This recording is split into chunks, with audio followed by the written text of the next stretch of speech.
Hello, this is Greg Elson, Green Gregs and Galactic Gregs and Swivelhead News coming here to tell you about this Chinese spy balloon. What they're not telling you, this is my area. I have launched a lot of these balloons. I have even launched rockets. I mean, good sized rockets from balloons just like this. I've carried heavy payloads on balloons like this. I know about these balloons. I'm going to show you, explain to you what the risk is, and I'm going to go further and I'm going to show you what it's capable of. I will even show you what I've done in this area, some of that, and I'm going to show you the company in the United States that manufactures balloons like this. And I'm sure this balloon is a knockoff, probably stolen proprietary information from Raven Aerostar, the company that makes these balloons right here in the United States. These balloons were designed under the supervision of an old friend of mine, Mike Smith, who was a chief engineer for Raven. I've actually taken Mike Smith out on boats with me to launch high altitude balloons carrying rockets.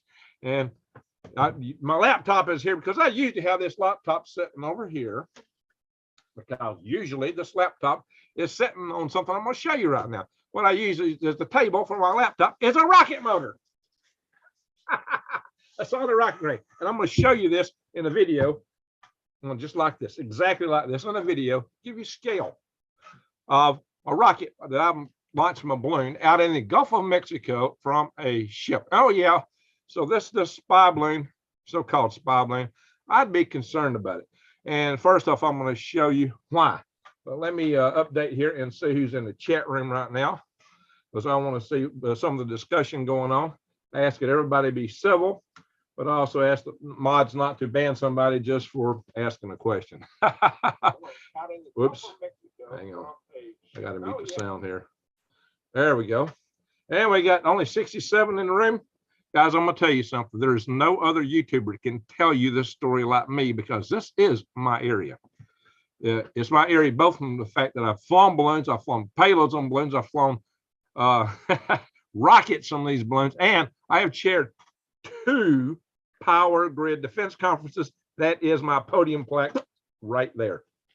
Now let's get into it. I'm going to show you what this can do. Wow, it's a shame we only got 73 people in the room.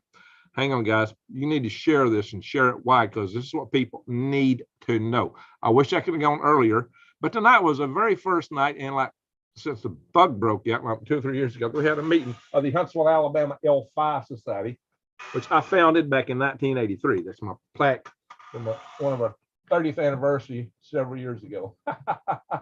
The group, which I led development of a high altitude balloon launch rocket, that got me this prize here, Space Pioneer Award for entrepreneurship. And we spun a company off called the High Altitude Research Corporation, and we launched rockets. We developed this rocket motor. I got the rocket motor tested in my backyard. And that we tested this on. You might have seen it in a couple of my videos on Galactic Gregs, a couple of the recent ones. And all right, let's get at it. I'm going to show you what this thing could do. If this balloon is probably at about 30 kilometers, 20 miles high in altitude. It's well above the aviation airspace. It is being pursued at a much lower altitude, albeit, by no less than 3 135 aircraft, U.S. aircraft that are trying to monitor this balloon. They've cleared out the airspace around. They tell you it's not a threat, but if it's not a threat, why are they monitoring? Why are they clearing the airspace out? Because they know it could be. This is what they're not telling you. It could have not only monitoring capabilities on it, but it can have some. I'm going to show you a picture of the balloon too. In fact, I may start with that. All right, hang on. Let's go to this PowerPoint presentation. I got to open it up. Make sure I got the right one. There we go. And I'm going to do a share screen. Bada bing, bada bang. And here we are. Oops, I hate it when it does that to me. I got my app covering my controls from my, there we go. There we go, guys. This is a picture of the balloon itself that's up. I would surmise that this is a ULDB type balloon, ultra long duration balloon, ULDB, ultra long duration balloon of a type developed by Raven Aerostar under the guidance of my friend Mike Smith, who was the chief engineer at the time. He's probably retired now. I took Mike, as I said earlier, I've taken Mike out to sea with me to launch balloons with a rocket tree. And this is a solar array. Now, it's not unusual for balloons like this to have solar arrays underneath them. I can show you pictures, but this one's unusually large for a solar array under a balloon. I would say this balloon is at full altitude because it is fully inflated. I say it's not a zero pressure balloon because I don't see no vent lines hanging down below it. So I assume this is a high pressure type balloon. I'm going to show you pictures of both and explain that. Nobody else is going to explain this stuff to you on YouTube. Nobody, until after they hear me, and then once they understand it, they'll probably repeat me. This is my area. I have written a scientific paper on the launch of balloons, co-authored with no less than Mike Smith. Yes, that's the one published scientific paper, and you can probably still find it on Raven Aerostar's website. I don't know if it's still out there or not, but in any event, this is what you got to wear. Let me blow this screen up, make it large. I don't know if this presentation is set up to do this. Hang on. This may backfire. Let me check my settings first before I do this. I got to go over here to view under slide show.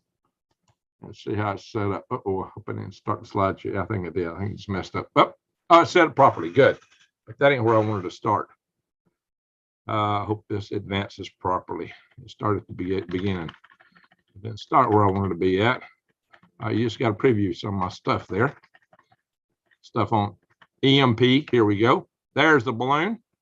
How's that over on the side now? Okay, because it's the way I put it in. All right.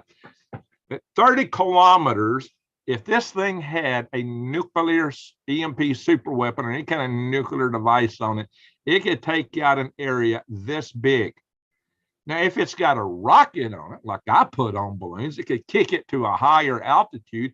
It might have an EMP device that could hit larger circles.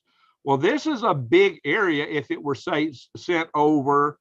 I'll tell you, I'm going to show you the jet streams too in a little bit. Looks like the jet streams could take it right over Boston.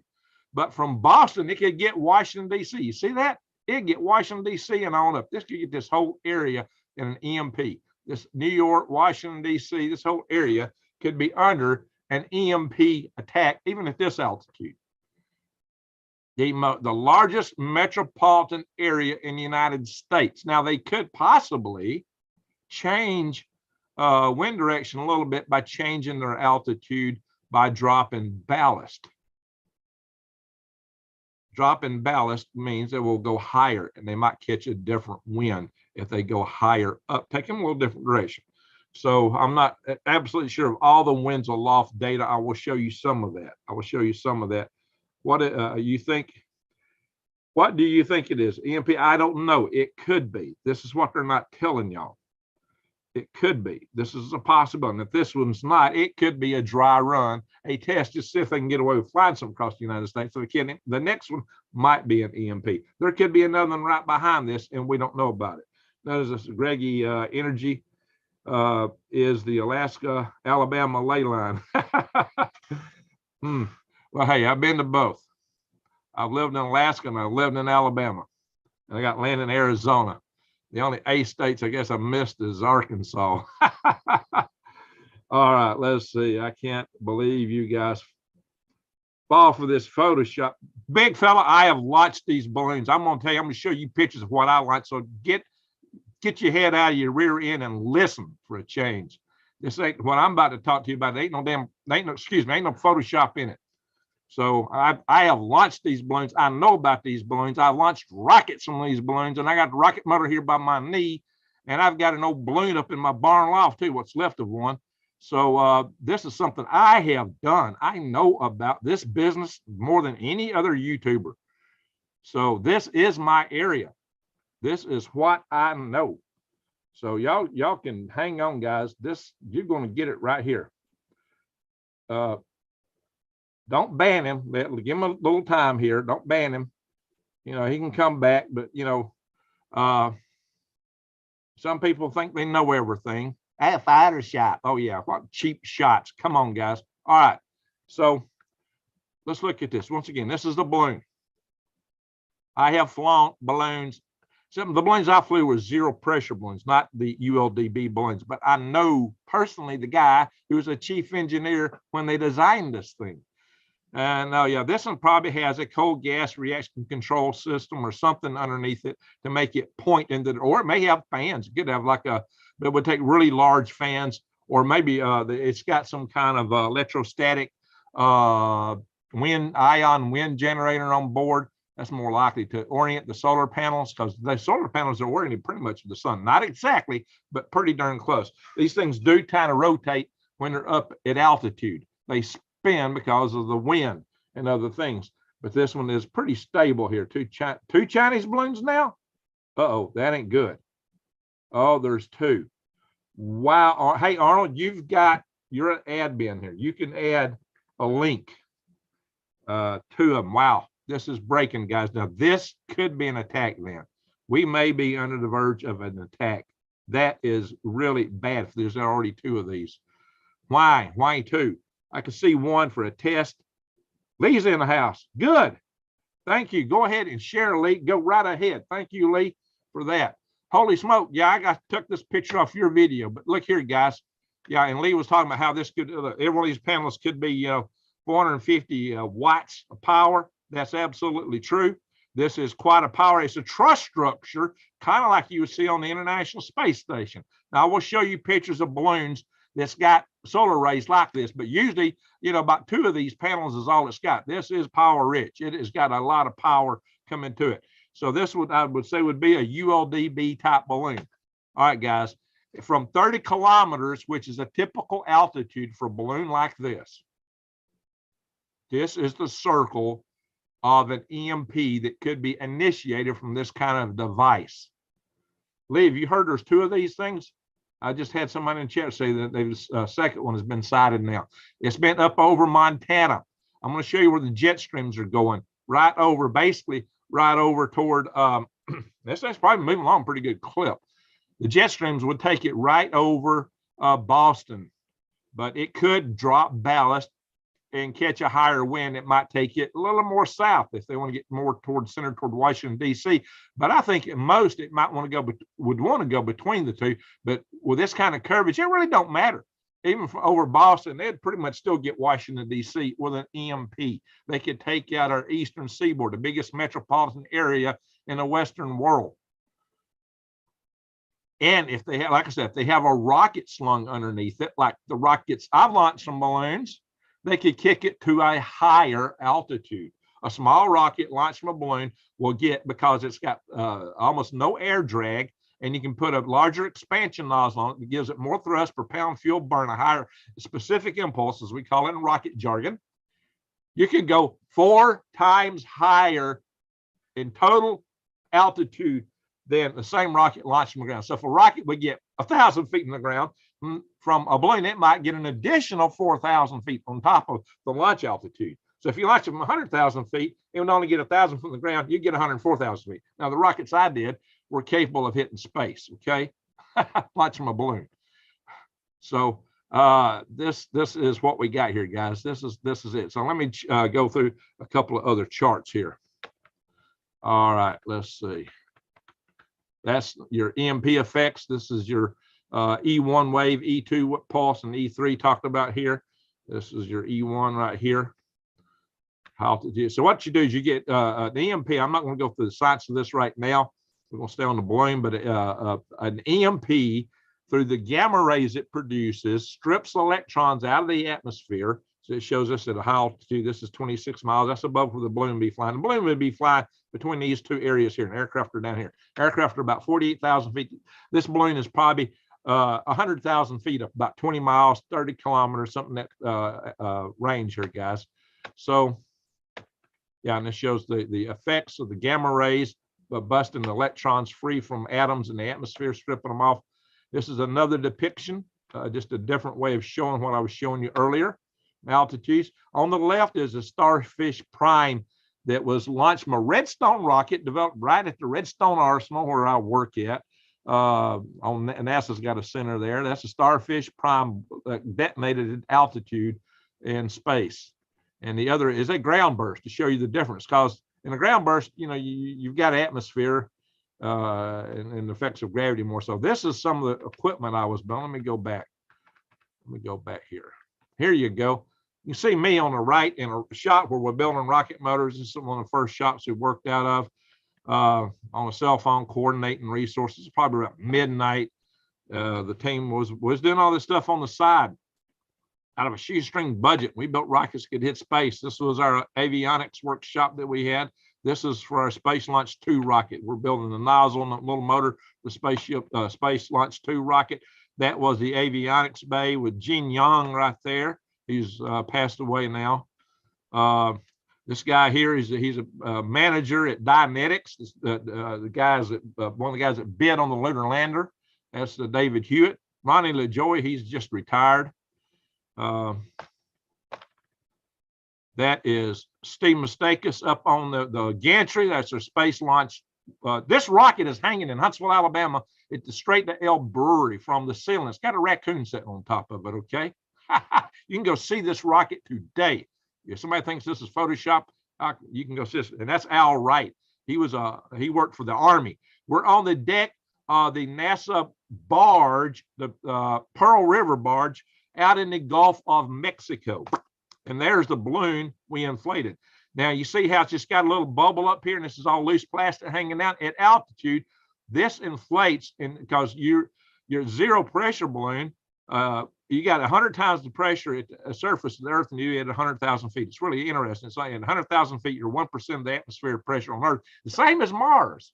But at 100,000 feet, that little bubble would fill this entire balloon.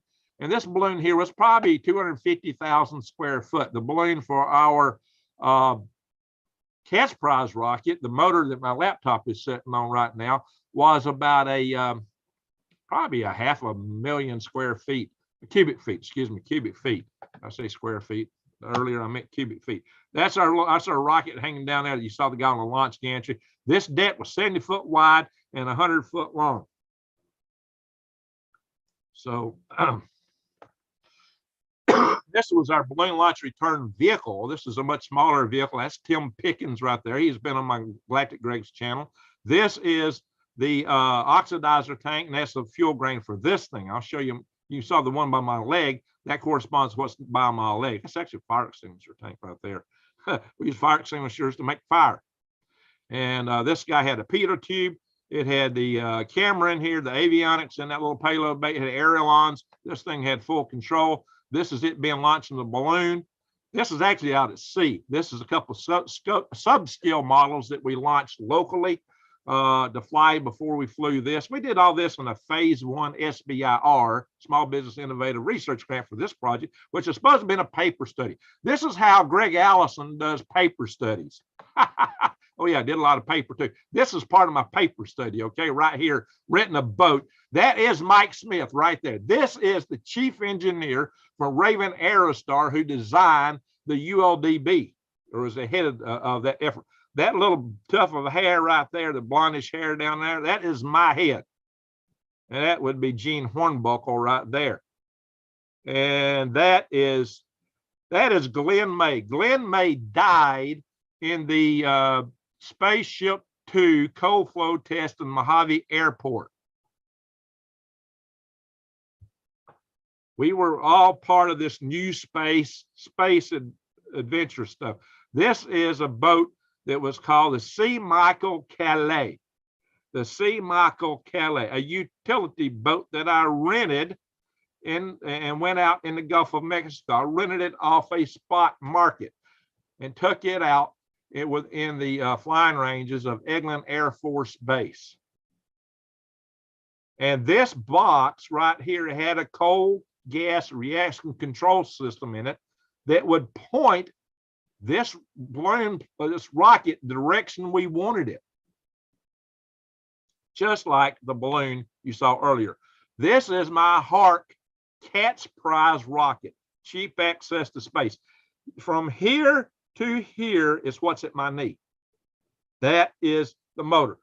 This pink is all the oxidizer tank, which was nitrous oxide, and we had it covered in insulation so it would stay at pressure at 750 psi, because this was a pressure blown down rocket system. hang on, let me stop the share, because look at from here to here. I'm about to show you what that's a nozzle right there. I'm about to show you this piece from right here to right here.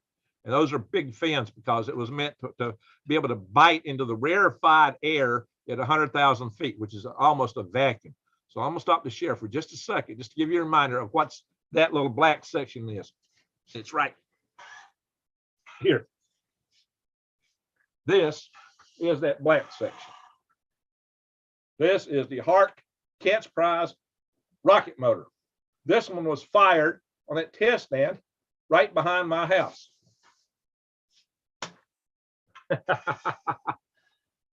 This has hydroxyl terminated polybutadiene as the fuel grain, the same stuff that you would find in military rockets, except it doesn't have ammonium perchlorate in it.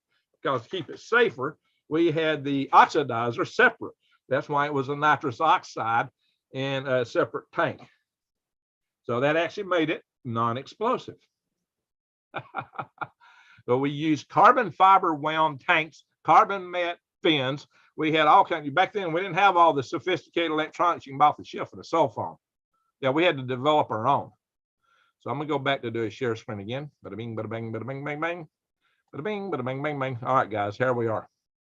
I just want you to see what it was that we had here. This is the avionics boards we designed ourselves. So we could have 3 different ways of ascertaining the altitude of this rocket. These are the antennas that was on it. Again, the antennas were designed by Gene Young. This was the launch avionics. We had ham radio components, and we had it encrypted, so just anybody could not inadvertently launch our rocket. And so that we also had safety on it, so that it would not launch before it reached altitude. The launch circuits will not be complete until these bellow switches expanded to touch the contacts. They will not expand until they were at the right altitude that we set it for in an altitude chamber. And this is all military grade connectors and everything, because we did not want to get crosstalk or interference or anything that mess our mission up. We learned that lesson way back in our earlier days. This was our ground stations. We had 4 of these to triangulate our altitude. So that we had a 1 pulse per second timing system. We had an oven controlled oscillator, 1 pulse per second timing signal. It was GPS initiated. So we come up with a way to use GPS and defeat the COCOM limit so we could get our altitude and track our rocket. We did all that on a shoestring budget, my friends. That's the kind of stuff I did. And I'm going to show you some videos. Now, again, this is the balloon. This is the balloon at altitude over Montana.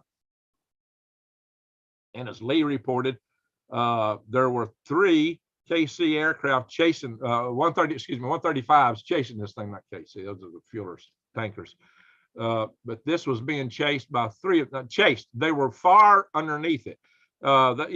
Best most of our commercial type jets get to is maybe 48,000 feet in altitude. This thing would be at 100,000 feet probably. It might be at 80 or 75,000. It could be a little bit lower. I would say it's at least at 75,000, but given that it's fully inflated, it might be higher than 100,000. It might be over 100. This thing is fully inflated. And that's another reason I think it's a ULDB. I will show you those things here. I'm going to go down to the interweb and we're going to show you, among other things, the company that makes this stuff here in the United States. These guys probably stole proprietary data from this company, like they steal everything else and take it to market or use it against us. China is a bunch of, yeah, you know what I'm saying. All right, let me end this presentation. I'm still in present mode.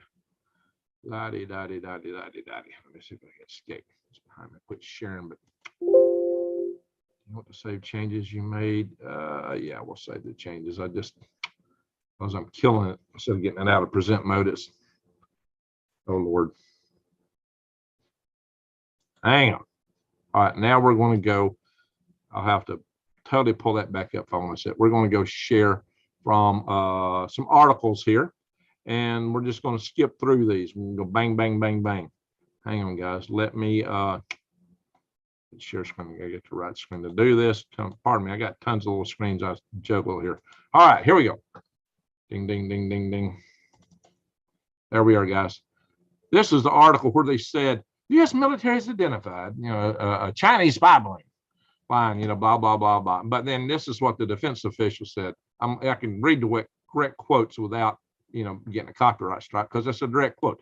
The United States government has detected and is tracking a high-altitude surveillance balloon that is over the continental United States right now. Pentagon spokesman Brigadier General Pat Ryder.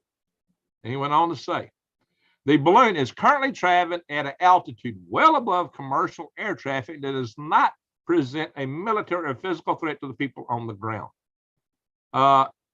Now, how do you know that? At its altitude, it does not present a collision threat with an aircraft. That you can say, but to say it does not present a threat to people on the ground is a gross misunderstatement. And among other things, that the balloon should fail, like maybe the top knot where the gore panels that seam together to make these things, I know how they're made, was which is usually just a darn big giant spool. If it were to turn loose, I've seen this happen before. That balloon could come right down and hit the ground. Something like that just hitting the ground would be a threat by itself if it hit any place. But in Montana, probably not way up there in the middle of nowhere. So while it's up there, it might be a good place to take her down. And the reason to take her down might be just to see if there is an EMP device on, or if they have built provisions to be able to carry one. Has anybody seen this whole notion that there's two of them? Somebody, yeah, there might be a bomb bay. If it's got a bomb bay, that means it could drop stuff. Now, it could drop ballast to get more altitude, or it might drop something else that would be somewhat less than appreciated, like an EMP device. But it don't have to drop one. It could just detonate it, and the whole thing could go up and poof, and it would accomplish its mission. Or it may have it could have a rocket on board, like the ones I did. And let me show you that. Bing, bing, bing. Here we go. This is that rocket I showed you a picture of earlier. Let's see. There's that little motor section. It's at my knee. So I got a different one at my knee. I got the test motor at my knee. This one is somewhere in the bottom of the Gulf of Mexico, about 2 miles underwater, whatever's left of it after it was launched. Stacy. We got Stacy from Sustainable Stewards. Listen, she has seen the vision of something being launched from Venezuela offshore toward the United States, 2 devices that could cause an EMP. Now, there's been a similar vision that New Days Always has had about 2 devices being launched from sun. She saw them coming up from Cuba. She said it could have been further down. It went off the coast, and her vision that she had back in, I think she said 94, that showed them kicking up a huge tsunami. And guess what? She just had a vision again just yesterday. So this is something to pay a lot of attention to. This is my Heart Cat's Prize rocket. I led this project right here. I led this program. This is what I did.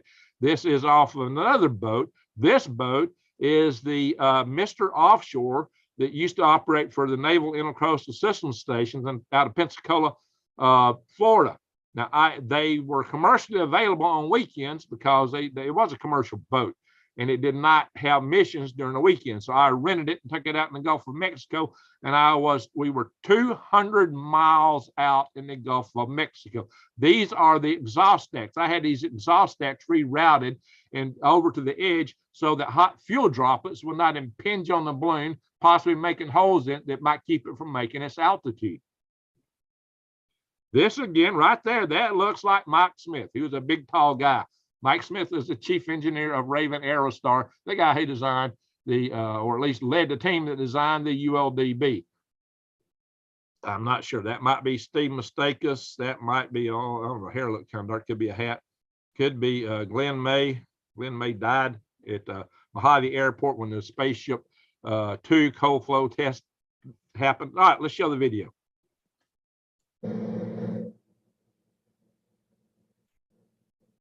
That's Glenn May. Yeah.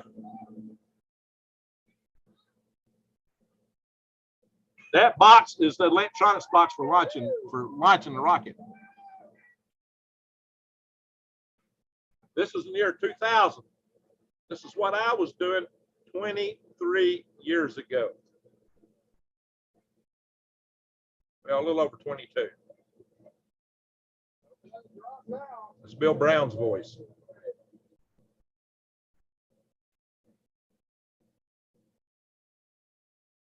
I've had Bill Brown on this channel. I've had Tim Pickens on this channel. Yeah, it was right overhead. That's why I said it didn't drop now. We had previously had one of those darn things come loose on us and drop in a previous mission. Okay, so no, we don't want to play that. Stop. Well, that's a smaller balloon. Come on, stop. Oh gosh, that's a smaller balloon there. That's well, oh gosh, why are you playing? I hit the stop button. I'm trying to reach up here to grab another button. Jeez. I hate it when it does that. All right. This is this balloon at altitude being launched. Again, this, you see now it's fully inflated. Just like the balloon y'all are watching over Montana. Except you see this one's actually got a vent line hanging down. So this is a zero, I'll show you that one, but this is a zero pressure balloon. It has the same pressure as the outside air. Not a super pressure balloon like a ULDB, which what I think is flying over Montana right now. Maybe it's gone past Montana. The jet streams is probably somewhere else over the Midwest by now. Maybe Lee knows exactly where it is. Seems that we are a pin drop away from calamity. We could be, hey, things could happen instantly. Listen, guys, there is an Iranian warship that's going to, it said it was going to Brazil, that is going to go up the Panama Canal. I don't know where that one is at this moment. Maybe Lee can find out, but that warship would be capable of launching missiles from its deck that could do what was seen in Stacy Zavicki's dream. I've said for a long time that I had intel that told me there were at least 2 nuclear devices that Iran got out of Kazakhstan. You might remember the late Dr. Peter Vincent Pry. He actually thought there were 4. So they may already have, and Stacy's vision showed 2. 2 more is all it would take to do in Israel. If you hit Haifa and Tel Aviv, Israel's finished. It only takes 2 devices. That's why Israel is so scared of nuclear devices falling into other hands, because it wouldn't take but 2 to wipe their country out. Just 2. So anyway, let's look at this. This is the launch of that rocket. Now, we had an issue with this rocket, and we knew we had an issue. We thought we might have had it solved. It was still a problem. But anyway, this is not the rocket that got me in the Guinness book, by the way. That happened in 19, well, there we go. You see it going up, right there it is. You see these little streamers hanging down?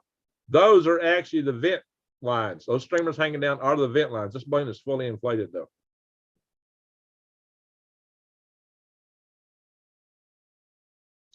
You see we had data streaming down from the gondola electronics telling us data about the balloon launch, the altitude of the system here.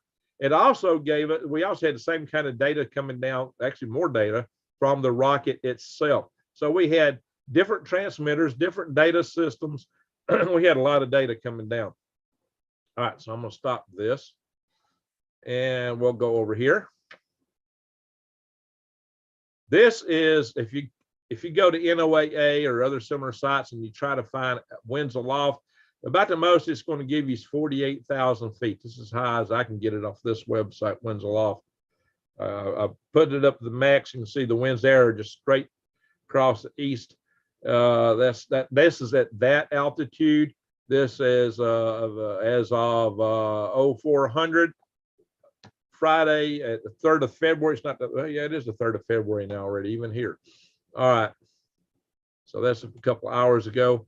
Now this is windy. I tried to run it up as high in altitude as I could get it to get the wind patterns. And it is at 13.5 kilometers, not even halfway up to where that balloon's at. But you can see a general pattern that the wind's falling. It's pretty close at this altitude to the jet stream. You can see if you were over Montana, you would probably, you'd be taken right out over Boston right now. Follow that wind.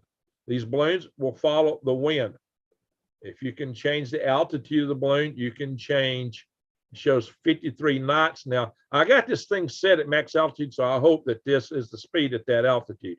So that might give you an idea of how far. This thing was seen a few hours ago, I guess, over Billings, Montana. So it's been tracking over. We got all these nuclear missile launch sites up here. It's in a perfect place to see that. At this altitude, you can see 400 miles, basically. You can see all this stuff in this area. And I can't control this stinking cursor because my table is getting worn out here. There we go. It's an optical mouse, and I'm just about wore the table out here. So I have trouble with it. I got to put it in the right spot where I still got some fake wood grain. There we go. So you can see this is what this guy can see easily. I mean, when we launch a balloon here out of Alabama and it goes up, we can talk to people up here by radio. And just a balloon coming up over here, we can talk to people all the way up in here with radio. So that gives you an idea of how far you can see. It's typically about 400 miles in any direction from that altitude. That's also about what the EMP would do. So you'd cover a radius, what, maybe 800 miles. That's huge. That's how come you out here, if you detonate it over Boston, you probably are going to get DC too. All right, so you're going to get in most of the eastern seaboard, major metropolitan area would be taken out. Sasquatch, green grass, what is the flight duration of this sort of device? Okay, if this is a ULDB, it could go long. The record for a ULDB is about 100 days. For these zero pressure balloons, it's much shorter because usually at nighttime they drop in altitude when it cools off, and some of the gas goes out the vent lines because they don't want those to break. And then the next day when it gets relifted by the sun, the heat, it doesn't go as high, and over time it porpoises down. So those flights are usually on a few days at best. Now, but if you have ballast and can drop ballast, you can extend that flight for quite a few days, even with a zero pressure balloon. With a ULDB, your launch time or flight time can be a lot greater. So let me show you another Wenzel off type analysis. I think that's what, no, this is the buffoon talking to balloon. Okay, whatever. Here we are. This is another jet stream photograph. I do not have the altitude marker for this. It's not telling me what altitude this is at. It's just jet stream. Yeah, okay. That's, to me, that's about as useful as milking apparatuses on a boar hog, if you know what I mean. But you can see they're all kind of converging right here, and even from up here. So, you could kind of expect this thing to get swept out somewhere along the area of Boston, if you're coming from up in here, which is where it seems to be. So this thing probably caught this wind up in here, and it got kicked up here, and it's come back down. It was probably up here over Canada, and they didn't sit till it got over U.S. airspace. It may not, it don't look like it's got a radar reflector on it, but those solar panels are probably reflecting some radar. So that's probably what they saw. The balloon itself is not going to reflect radar. The payload might if it's not if it's not composite. If it's composite, it could be a non-radar reflecting material. Even most of that stuff could be, except maybe the solar rays. All right, so let's go over here. And that's some ULDB stuff. All right, here we are. This is a NASA article on the ULDB. That's what a ULDB looks like. Fully inflated, you can see they're made out of various core panels that are seamed together in a place like the plant at Raven. Raven has their plant in Sulphur Springs, Texas. You can see a big payload hanging underneath this thing. And there's a spool at the top where all these are bunched together with something kind of like a band that goes on around a radiator hose, but a lot bigger. And there's a spool at the bottom, most likely. This is a picture of this thing's at Antarctica. This is talking about the record. This thing's setting ULDB, setting a record. See, it's ultra long duration balloon. This thing's setting a record of 100 days flying around Antarctica. They love Antarctica because they can just orbit Earth a lot in 100 days. But it's not to the girth of Earth, but you can keep them up for a long time over Antarctica. So it says they support 25 NASA balloon flights annually. I said it's in Palestine, Texas. What did I say? What did I say the place was? I think I said something besides Palestine. What did I say? Palestine, Texas is where the plant's at. What did I say? I don't even remember now. Something else that started with P. I probably said something. Did I say Pasadena? There is a Pasadena, Texas, but that's not where they're made. That's where they did the Urban Cowboy movie, close to Houston. It's also Pasadena, California, where JPL is located. Okay, this is a zero pressure. This is the actual Aerostar website here. This is a zero pressure balloon, the type I've flown many of. That's a smaller one right there. My rocket that I flew my first rocket in from was a lot bigger than that. In fact, every one of these I've ever flown was bigger than that one. Here we go. Here's one with solar arrays. I told you I'd show you one with solar arrays. This solar array is much smaller. Now, see, they got ground handling equipment here, so they can move it and stay with the wind as they're launching this thing. The cool thing about launching from the boat is I can make the boat follow the wind exactly, so I can do a freestanding inflation right off the deck of the boat. Otherwise, you got to move your devices. This is laid out in the direction the wind's blowing, and this thing's got to move out with kind of the speed of the wind as they turn this thing loose. And this is a launcher device here. It's just roller bars. That's known as a Chomey launcher, named after a guy, Norm Chomey. He's probably passed away now. I've talked to Norm, but that was 20-something years ago, and there's no man then, so I kind of doubt if he's still alive.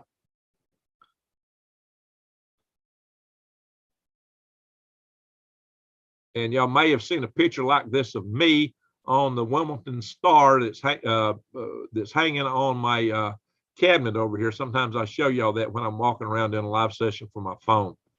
Now we can show you other balloons they've got. You can actually order balloons from them. I don't know if you can order them off this website, but I've ordered balloons directly from Aerostar. They got data sheets, load sheets. Well, let's say the capabilities. Let me go back. It's just, oh no, that's not. That's not what we're looking for.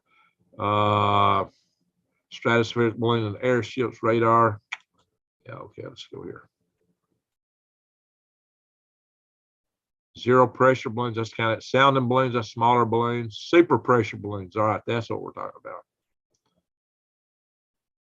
That's another system with some solar panels. Again, not as big as the Chinese balloon solar panels. So these balloons, the biggest balloons they make would be as big when they get fully inflated as the what do you call it? Those big sports stadiums domes, Astrodome is what they usually talk about. It can be as big as the Astrodome. These balloons can be huge.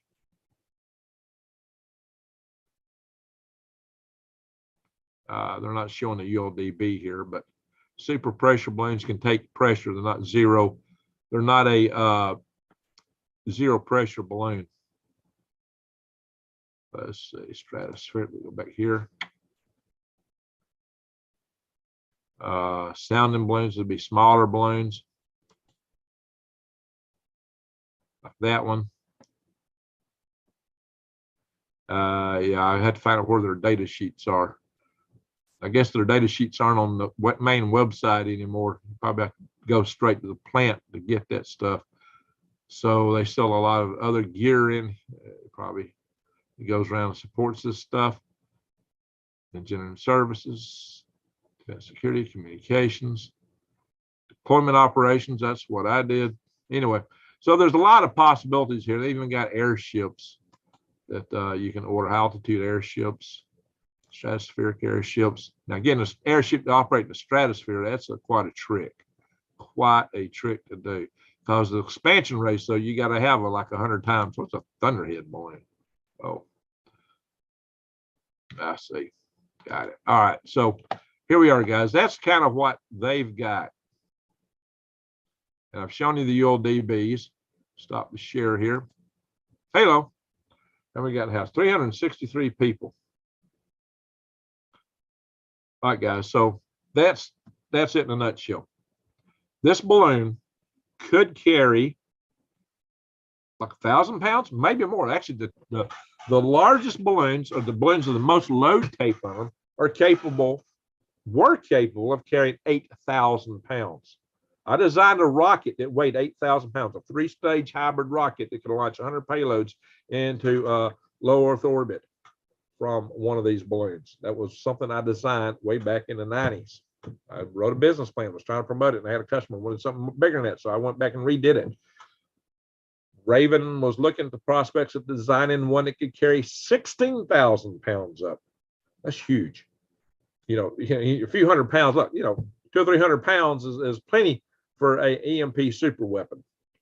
The one with that catch prize rocket, that total payload package was probably on the order of maybe 600 pounds. I have to go back and look at it now.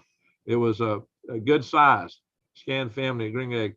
Isn't it too high for biohazards? Yeah, most likely for that, because anything dropping from that altitude is going to be so dispersed by the time it comes down that I wouldn't worry so much about it. And besides that, UV light at that altitude is very intense. Unless they open the package at nighttime, UV light would kill any biologicals that would probably be falling from it, unless they drop the whole thing on the ground.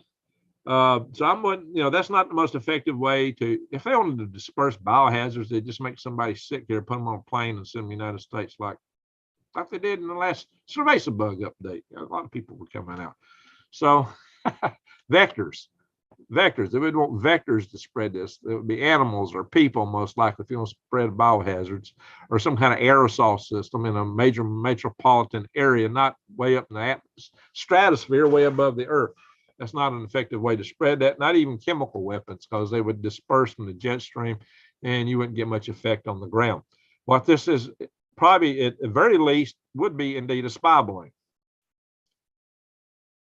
And the reason they gave for not shooting it down is, well, it's not going to see anything more than the Chinese are probably able to see from a satellite all the time anyway. So then why did they do this? Why did they put this up? It could indeed be a test case. How's the United States going to respond? Can we do this again? Can we get away with it? Would they put an EMP super weapon on the first one? Only if they're really intent on attacking, like right now. It's a possibility. Somebody's just said there's a second one. Could someone verify to me if there's a second one?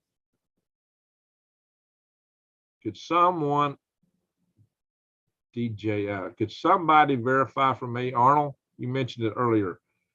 You said there's a second one. Is Lee still in the room? Greg, what about bioweapons on these buttons? Yeah, I'm not worried about bioweapons.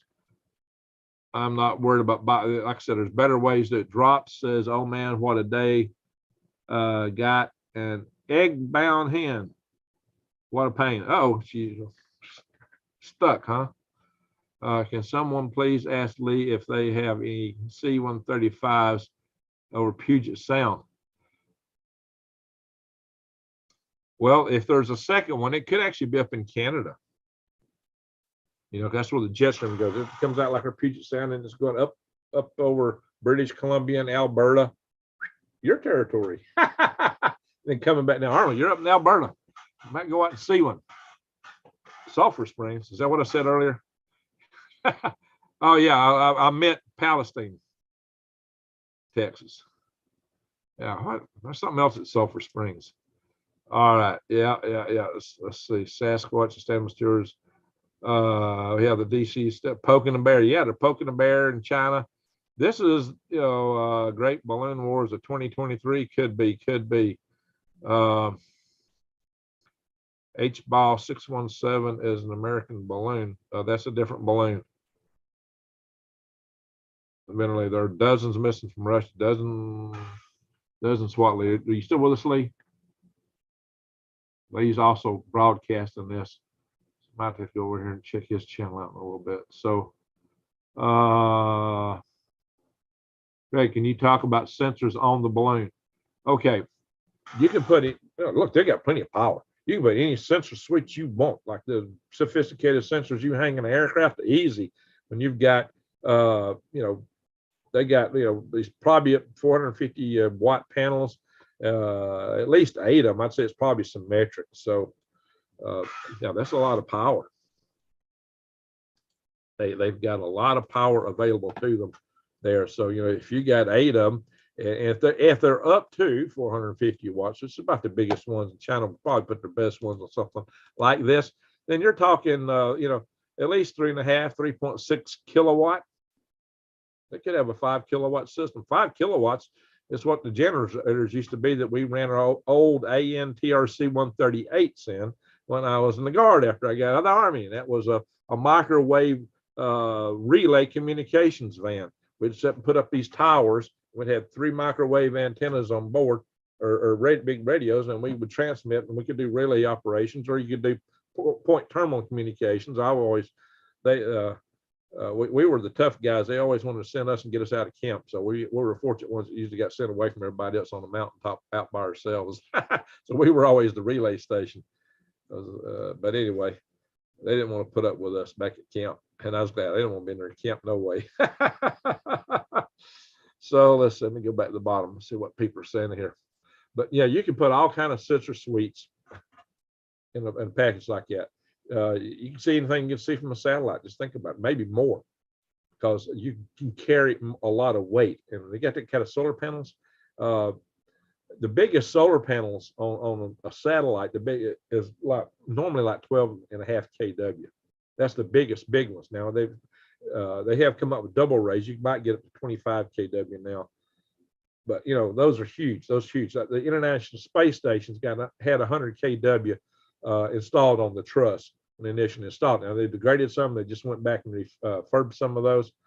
I have an ISS app which keeps alerting my phone to tell me I can see the ISS go by. You might. Yeah, it does fly over. The balloon identifies as a kite. Oh my gosh. All right, says 217. Just thinking about you, and here you are. Great. How you doing, Stan? Good to see you. Wolverine. There you go. Yeah, give me some more thumbs up, guys. We got almost twice as many people in the rooms. We got thumbs up. It helps the video. It helps the algorithms. When you've been stomped on a platform like me, some people go, "Oh, you ask us to give you thumbs up." You know, people do it all the time on this platform. And there's reason for it, because we need this promotion. Man, my channel has been shadow banned for a long time. So help me out, guys. Let's see. Greetings and blessings. Greetings and blessings to you. Buy worms. Hey, well, thank you, Drops. Yeah, if you want to buy worms from me, that's where to go. Black Knight, guys, is Inventor Lee. I'm blocked on the channel. Well, I think it's by mistake. Could be. Let's see. Brandon Gear. I don't know. It's not my business. Brandon Gear, how do we know it's Chinese? Well, that's good question. I assume that it's not American, and they probably knew where it came from. They've probably been tracking it for some time. Probably been tracking it for a while. LiDAR combined with HD video would allow for the generation of very detailed 3D. Oh yeah, they could have LiDAR, definitely. LiDAR is a laser radar. Basically, it's a laser range finder. So, you know, but just by how long it takes for the signal to bounce back to it, they can tell how far something away is. But LiDAR is very sophisticated. You can develop images with it. So, yeah, they can tell a lot with LiDAR. Older vids don't be, what? Watch Green Greg's older vids. Yeah, watch my older vids. Watch my older vids.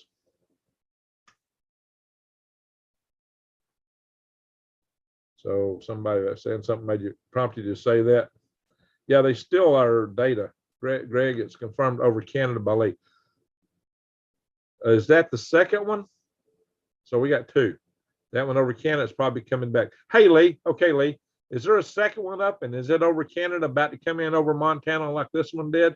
What's happening, Lee? What's happening, Lee? Is there one up there? If there's two of these, that is extremely suspicious. That I would be very concerned about, especially if they're spaced out. You could detonate one over the eastern seaboard, you get one over the middle of the United States. Yeah, you may be three or more. How many of these are there? This can coincide. We might have a hacker attack coming at us. We might have, guys, if your lights go out tonight, tomorrow, the power drops. This could be why. Mia said it was Chinese, so who knows? Well, that's a good question for Lee. Lee, how do we know it's Chinese? They may have tracked it from China to somebody's balloon.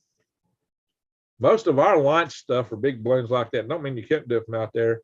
Most of our launches, now they have it, Palestine, Texas, they got a big balloon launch facility there. They got one at Holloman Air Force Base. Now, some of us launch balloons from other places. The bigger ones, though, launch from those centers or in Antarctica. But we can also launch them from ships. Yes, it's a second one over Canada and head. Oh my God, our way. Confirmed by Canada MOD. Holy guacamole, smoke-a-moly. Two confirmed. Two confirmed. resupply sleeper cells from balloons. Ha!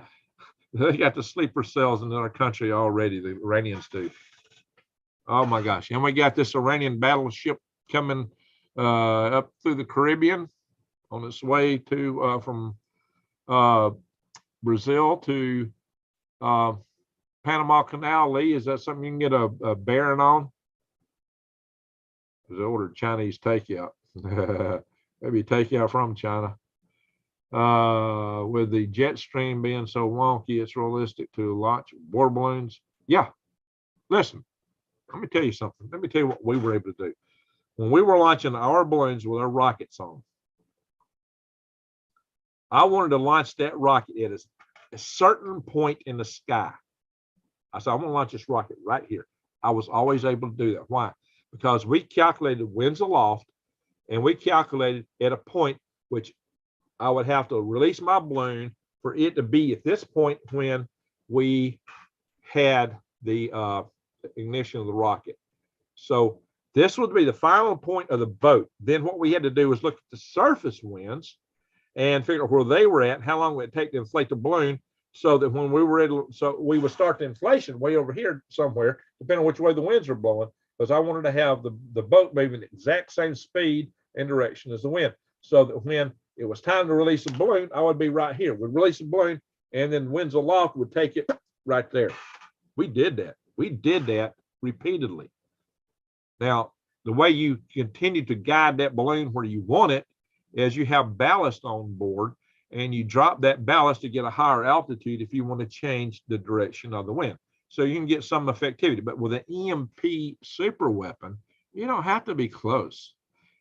Anything you can see from that balloon, anybody can see that balloon, or anything that can get signal to and from that balloon is susceptible to the EMP shock wave.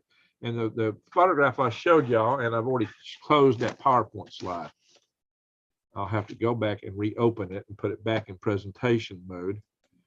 I was trying to get out of that, but we will go back to it. We will do this. Hang on. I'm going to go back to it because somebody was asking us, and we got a lot of people that's just joined the room. Watch Monkey Works. What for? Monkey Works has never flown these balloons. I've flown them. I personally have flown balloons like this. What's Monkey Works ever done? This is my area. There's no point in watching Monkey Works. All right, let's see here.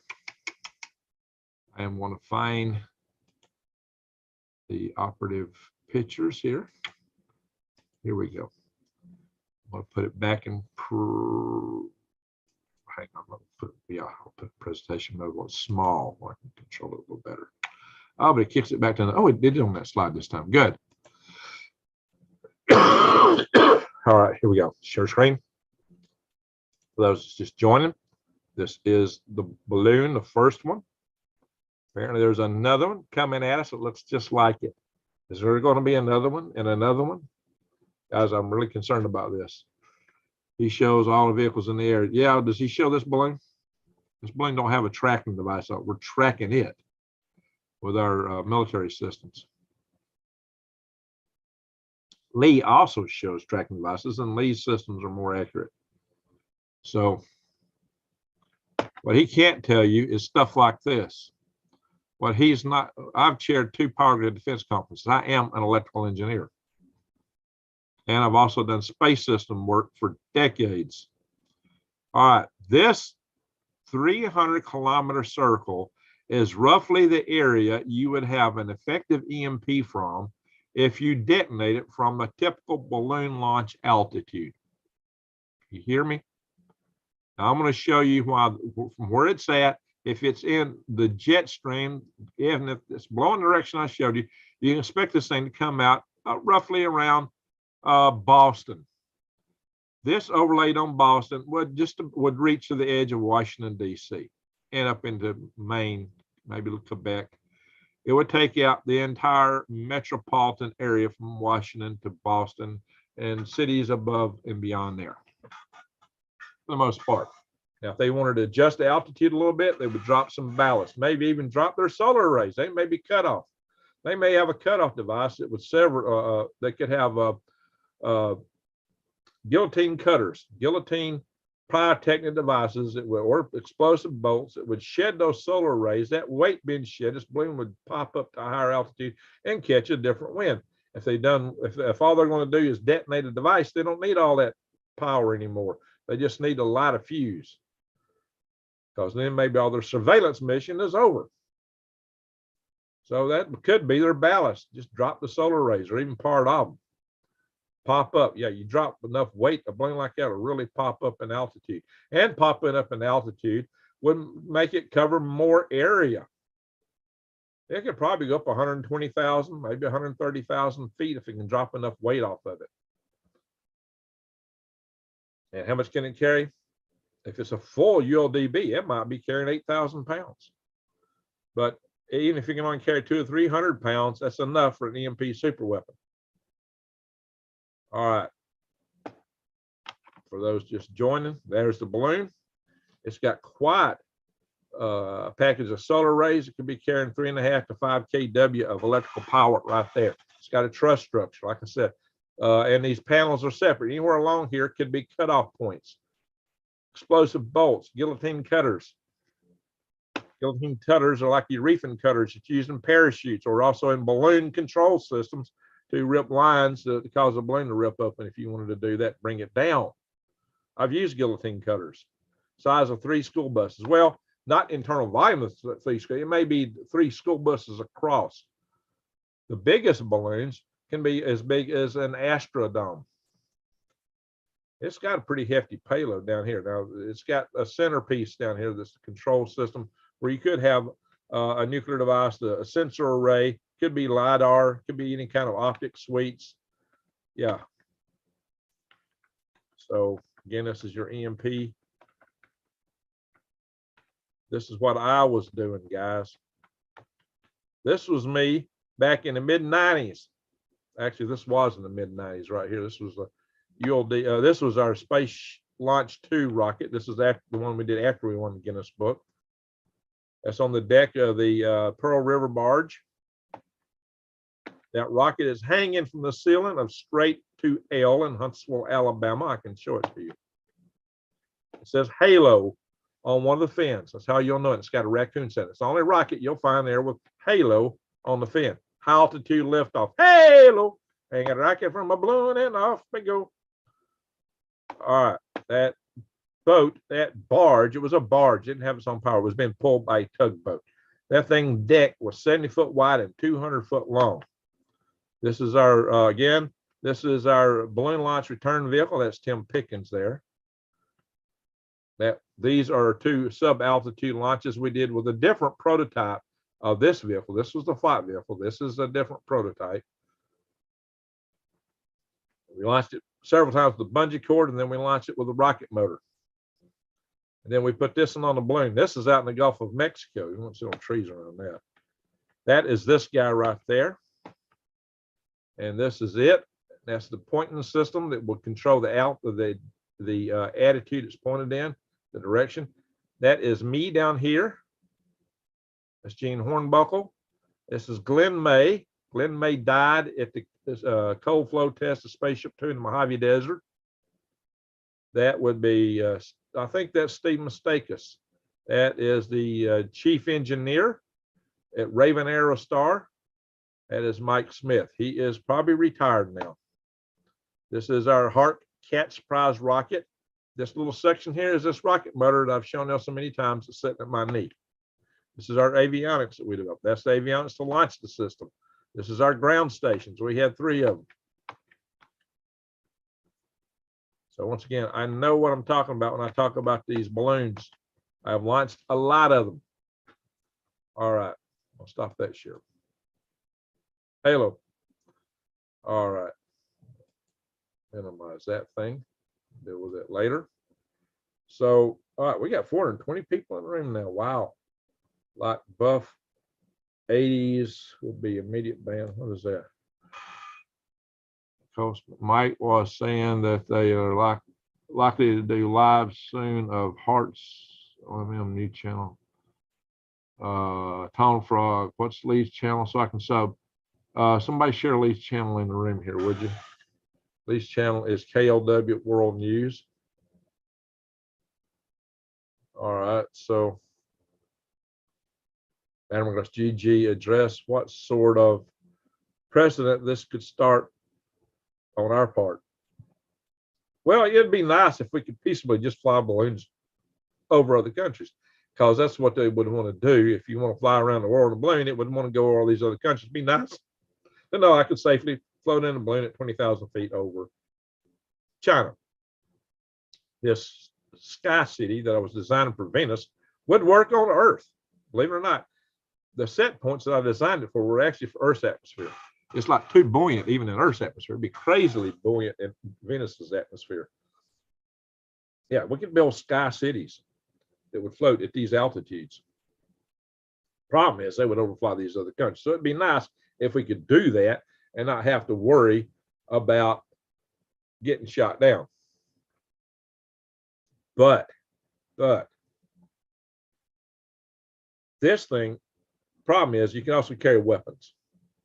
The biggest weapon you can be concerned about, you can be spy missions, but the biggest weapon you can be concerned about would actually be an EMP super weapon. Launch from a balloon. One of these could do extensive damage, even if detonated at the balloon altitude. If detonated higher up, the damage, of course, would be wider spread. But if you want to do a really concentrated EMP, say over the Washington, D.C. area, the Eastern Seaboard, that'd be one way to do it. They could do one there. They could have another one hitting somewhere over the Midwest, getting a lot of the middle United States, and they could have another one that would detonate right over the missile launch centers, where it's presently flying right now, probably. I just went through 379 names, and yours isn't one. Oh, what is that? All right. Oh, you're talking about people's band. Live of the balloon. Okay. Watching you with Lee's presentation. Okay. All right. That's good. Sally, I'm just saying, spewing. Oh yeah. Don't talk about him over in Lee's channel. Lee's got all these links, and he gives you good data on aircraft positions, a lot better than Monkey Works. Nicole Spencer, this is very concerning. It is very concerning. And here there's another one coming. I don't like this, guys. I don't like it. I'm not saying it's going. I'm not saying what's going to happen. Don't quote me and say I said it's going to be an MP. No, but there could be. There very well could be. Send two of these is very disconcerting. Why would they send two? Why two? This would really make me want to bring one or both of them down. I would want to bring them down. To bring them down, you got to have something that's going to shoot up at some altitude, because your aircraft are flying around, 40, 45, maybe 48,000 feet typically. Oh yeah, an SR-71 might get 70,000 feet. One's about 100,000 feet. Yeah, it could be done, especially if you got a good, missile on board your aircraft, shoot up at it. So there are ways to do it. There are ways to do it, guys. Where is it now? Lee has probably got the exact location on his channel. What I'm bringing you guys is the background to talk about the EMP threat and to talk about what you can put on these balloons. You've seen it. I've shown y'all the video of some pretty good sized rockets. That Cat's Prize rocket was 17.5 foot long. That was a big, heavy rocket. I won't make it. This thing won't fly over Alabama, where it's at. Now, you can probably launch something up in the Gulf. It might get over our state when the winds are blowing this way. It all depends on the season and where you launch it. But like I said, I had a way southeast Montana, so it's moved. It was over Billings, now it's southeast Montana. It's heading over all the missile sites right now. I don't think they would detonate this. If they wanted to do an EMP, they wouldn't do it over those missile sites now. They'd wait till the next one gets there if they wanted to take those out with an EMP. Or they may have a third one. They may let one get over Washington, D.C., that get over the middle of the states, and they could let the third one come in and then cover all that area with EMP. Concentrated EMP. Or, hey, they might just go for it. They might detonate it, and the other could be a backup. If this does not work, the next one does. I don't know, guys. I do not know. This is speculation. Speculation. We do not know what its mission is, what's on board. We do know it's large. It's got a large power system. It can carry a very advanced citrus sweet with all that power. Or like I said, it could be an EMP superweapon. That's the worst risk that could come out of this thing. That would be worse than dropping a nuke. The damage of the EMP would be more extensive than a nuke. So that is what I'm most concerned with. Oh, it won't be, an EMP wouldn't kill anybody immediately. Nobody's going to die the instant the EMP goes off. Your lights go out. Okay. Lights are out. Cool. Well, break out the grill and cook some weenies. But 2 or 3 days later, when everything's right in your refrigerator and water starts running out, you can't get fuel, you know, this ain't so comfortable. 6 days later, yeah, people are going to be in a pinch. A few weeks later, people are going to be eating each other. A year later, 9 out of 10 people will be gone if it happens countrywide. Now, it could be that they would. Now, what Dr. Peter Vincent Pry always believed was that an EMP attack or any attack on our grid would be a multi-pronged attack. The attack would take the form of EMP, would take the form of kinetic attacks, people on the ground, bang, bang, bang, right into the key components at certain power substations. We do know, and it's been reported, that there are 9 critical stations have taken out, could take down an entire grid. The head of the Iranian Revolutionary Guard said years ago, said, 9, I already got 20 targeted with sleeper cells in the United States right now. So you can expect hacking, that, and you can expect EMP attacks. There could be, we do not know what's on the North Korean satellites that are going over. My friend James Oberg, a journalist and aerospace engineer, was called. Well, Kim let him come over. Say, hey, come on, we'll show you our satellite. So you'll know this is a peaceful purpose. Here's the satellite. We're going to put this on this rocket launcher. He looked at the satellite was fine. He said, okay, let me see you put this satellite on that rocket. Oh, no, they don't let him see that. They launched that rocket and they never let him see them install that satellite on that rocket. So he said, I can't vouch for you. No, you didn't show me that. I don't know that you launched that satellite. He wasn't so easy to fool. What's on that satellite? To this day, we do not know. What we do know is the day there was a very sophisticated kinetic attack on the San Jose Metcalf station that powers Silicon Valley on 16 April 2013 was the first day that satellite went right over Washington, D.C.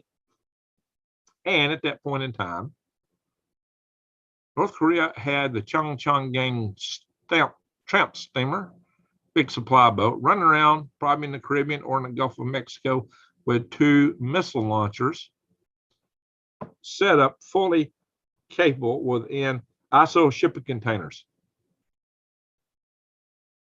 I kid you not. I kid you not, guys.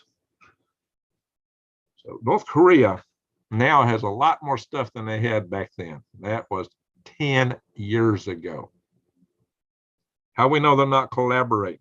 We're on the verge of it. It was announced by the head of the IAEA, the International Atomic Energy Association, that Iran now has enough nuclear material presently, right now, to build several nuclear devices.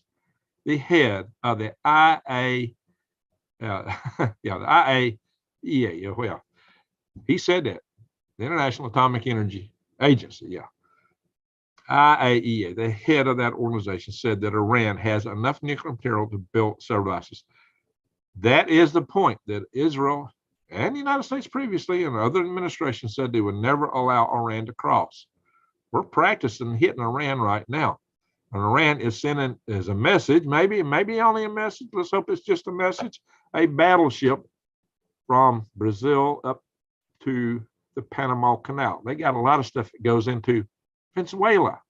Iran trades heavy with Venezuela, sends missiles to Venezuela. That's what Stacy saw in her vision, guys, was something being launched from Venezuela. 2 missiles EMPing the eastern seaboard of the United States and the middle part of the United States. Multi-prong attack. Could be something from a satellite, could be something from balloons, could be something coming over the poles after us, or even the South Pole, the Sarmat 2. It can launch over the South Pole. We're looking, all our devices are looking to the north for stuff coming over the Arctic, not the Antarctica. We haven't set up for that. Oh yeah, the Sarmat 2 is just now going operational. What could happen? I don't know. Do not know. But the fact that we got this balloon flying over the United States now and another one incoming is extremely suspicious. It's time to have your eyes wide open and head on a swivel. Don't panic. Might be time to make sure your gas tank is full. Make sure you got some barbecue briquettes, some extra gas bottles for your stove. You know, you might want to have a little cat stoves and buy you a bunch of gas bottles for that. Get you an extra can of beans. Make sure you got water purification. And go watch, while you still got a power grid, while it's still operational, go watch the videos on my channel about what to do in the case of a nuclear attack. It'll tell you how to shield yourself and everything else, because a nuclear attack might possibly occur right behind something like this. If they do something like that, it would be to take out our strategic weapon systems. So they'll be hitting up in this area where this balloon is floating now, with our missile fields up in the Dakotas and our strategic air base like Minot and places like that, where we got the big bombers at. That's what they would be hitting at. Then they would hit our submarine bases. They would hit all the SAC centers, all the missile launch centers. Those would be the first targets. They might not hit anything else. They might, you know, it's not saying they'd even hit those. The EMP super weapon would do so much damage, you may not have to hit anything. All our stuff can be inoperable. Oh yeah, our submarines at sea, after the EMP super weapon, they're not going to get that EAM that they require to launch their missiles. They ain't no launchy. They just boats puttering around in the ocean. They no launchy. All you people thinking that's our fallback and it'll work, don't count on it. And if it was to work, you know, Russia actually has a pretty good missile defense system. China has got a lot of missiles. I don't know if they got a good missile defense system or not, but they got a huge rocket force. And most of our things are, you know, really mostly aimed at Russia. We got to factor China in. I don't know how much we've dialed in to be able to account for what's in China. You know, supposedly you can reprogram and target this stuff, but you know, what's it required to do that? Are the codes in the system? I would hope so. If we have to hit somebody other than Russia, I hope I'm assuming that we've covered that. But that's an assumption. I'm not in the planning committees and the Pentagon picking targets and working to make sure that stuff's done. That's not my job. Never has been. So I'd hate to know that I had that job even. Only pullets lay in the winter. Any hen over 1 year old will usually not lay in this time of the year. Okay. Cowboy Roger Green Eggs, time to wake up and start a Peterbilt from a long day. Okay. Okay, guys. Go Spencer, give your hens extra protein in August. Okay, you can lay them through the winter. Good advice. Good advice. Yeah, especially don't give them Purina feed or anything from Tractor Supply. You know that. Yeah, you get that from Homesteading with Doug and Stacy. So yeah, check them out. So shout out to their channel. New York Prepper's in here too. We'll give him a shout out. Check out his channel. The Terminator, February 4th, the day after. What's about the February the 4th there, Terminator? Is that the time maybe the day after was set? 54 knots. I'm not sure how long it's going to take these balloons to be over New York, to be over I said Boston's where it looked like it would go. It really shouldn't take that long for the balloon to be out there. It won't take a long time. These balloons move really fast at those altitudes. They move pretty darn fast. It's going to follow the wind. Whatever the wind is at that altitude, the higher you go, usually the faster it goes. It's at 56 knots at, 13.5 kilometers. It's probably faster up where the balloon's at. But so in several hours that from the time it was spotted over Billings to what Lee just reported, it's gone across the state of Montana. So it might be 4th of February when it would be out over Boston, but I would expect it's going to be there today. Because the 4th is just 24 hours from now, but I expect that'll be there today. I don't think it'll take that long. But in event, black knight gold. So, guys, that's what we're looking at. We're looking at the worst case scenario would be an EMP attack. The not worst case scenario is that it's surveillance. But why do they need here's the critical question, guys. They've got satellites that fly over regularly. Those satellites have huge sensor array packages on them. Those satellites can look at anything they want to know. Why do they need balloons? Why? Oh yeah, well, these satellites might have a nuke on it too. Why do they need these balloons? Maybe they'll pull little Kim's chains. Kim, set it off, Kim. Set off that croissant mile, whatever. 2 satellite, make it go beamy. Was it the 4? Lee says, I have a map of the projected path on my stream. Okay, well, I'll go look at your, well, let's go over Lee. All right, Lee, we're going to go look at Lee's stream. Does it have timing on it, Lee? Does it have timing? I'd like to see what the timing is. Okay, Lee's got a lot of good tools at his disposal. So we're going to go over, I'm going to have to open up my YouTube. Give me a second. Open up YouTube. I'll share it in a minute. Let me get it opened up. It should show. I'm Green Grass. How comes it's showing that I'm live streaming? I know I'm live streaming. 131 watching. That's correct. I don't know what I'm saying. Okay, here's Lee's. All right. Hang on, go to YouTube. I'm going to cut the sound off, so to have me echoing. Oh, whoa! That shows it coming over the middle of the United States, over Nashville, above us. This is not good. Loud. Okay, that's where the jet stream is. At that, I showed the balloons aloft data I had. All right, let me go share this. Hang on, guys. Give me a second. The balloons aloft data I had did not go to 100,000 feet. The jet stream is usually lower, so that is an issue. So if this is the path, wow. Like I said, all they got to do to change altitude is drop ballast, or they could vent gas out of the balloon. But to go higher, they drop ballast. If they want to drop lower to catch the jet stream, all they got to do is have some way to vent some of the gas out of the balloon itself. They may have a valve at the bottom. If it's a super pressure balloon, it's high pressure. If they got a valve at the bottom, they could actually let some of the gas out, which would decrease the buoyancy of it, which would make it drop in altitude. So if they want to pick up those lower altitude jet streams, they could take it up closer to Washington, D.C., or right between Washington, D.C. and New York. I mean, I would think that their target would be right in the middle between Washington, D.C. and New York if they could get it right. This altitude is the current projected path, according to Lee's channel here. I wish she had time on here. Now, right above Nashville, Tennessee, that's pretty close to me. I would definitely, I would say from here to here, I'm in the EMP danger zone from this, if it was go off then.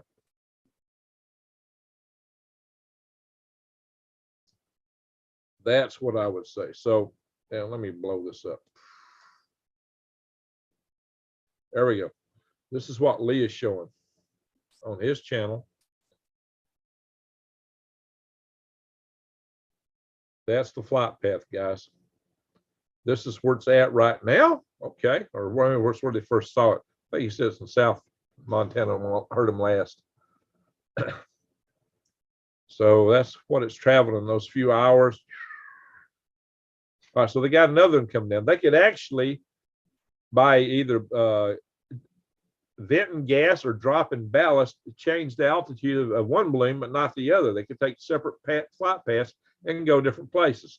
If one's behind the other, they could actually, this would be the ideal place if you wanted to cover the entire United States. Like what I'm at a rocket on board and you want to shoot at a higher altitude from right over Nebraska, you could take out the entire continental United States with an EMP. If you can get up to, a couple hundred miles, about where the satellites orbit. Or guys, look here.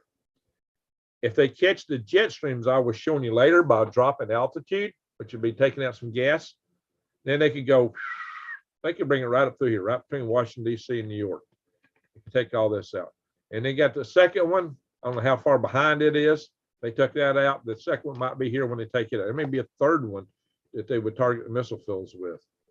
Who knows how many of these things there are? We know of 2 now.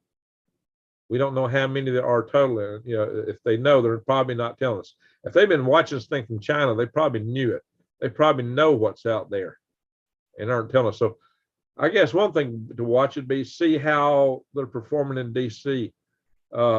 Lee, are you seeing any indications of continuity of government operations? That's one thing you could watch on Lee's channel for, because Lee is watching for that.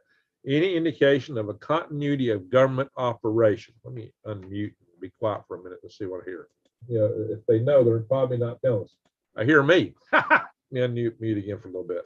Know what's out there and aren't telling us. So I guess one thing to watch would be see how they're performing in DC. Lee, are you seeing any indications of continuity of government operations? That's one thing you can watch on Lee's channel for, because Lee is watching for that. Any indication of a continuity of government operation? Let me unmute, be quiet for a minute to see what I hear. If they know, they're probably not telling us. I hear me. Then mute again for a little bit. Know what's out there. All right, no, Greg, I'm not seeing anything on continuity of government. And you and I should do a show. We should do a conference call to talk about this. Lee, are you seeing any indications of continuity of government operations? That's one thing. All right, so we got it from Lee. He wants to do a joint show here.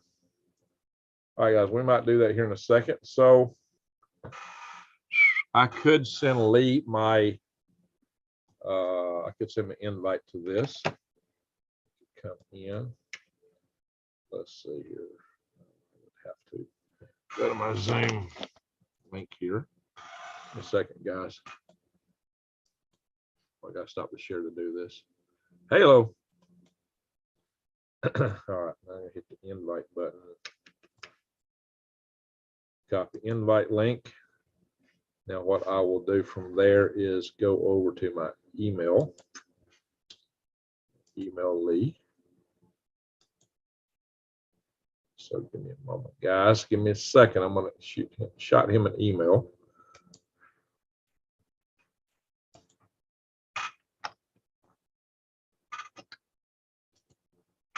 So you can join my Zoom.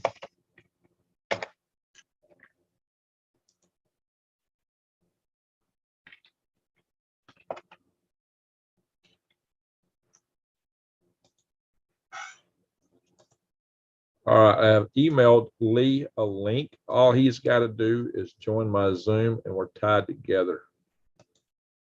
So we can talk. He can record from his side. I'm recording on my side right now. Canada, that's not good. Canada. X NYC Prepper says, send me up with that crossbow. Yeah, we are in interesting times. The Chinese curse is may you live in interesting times. Well, they're putting us in some interesting times here with this balloon that we don't know what its purpose is. So I expect Lee will be popping in here any minute on this Zoom session. Then I can hear him through this computer and get the voice that way. I don't want to play it through the one over there because that would create feedback issues. Just like I got this one muted. Okay, general, any intel on that second? We got a general in the house. I got a friend's the general. He could join. Oh, it's got him General Sorrow. First one is at 62,600 feet. That's pretty low for a balloon. Now I could more see a super pressure balloon. That's above the altitude. Here we go. Lee's coming in. The admit button. My balloons all flew from 75,000 to 120,000 feet. Mainly, well, I think the highest one I had was probably more like 116. Hey, Lee, how you doing? I see you. I don't hear you. All right, is that better? I got you. I hear you now.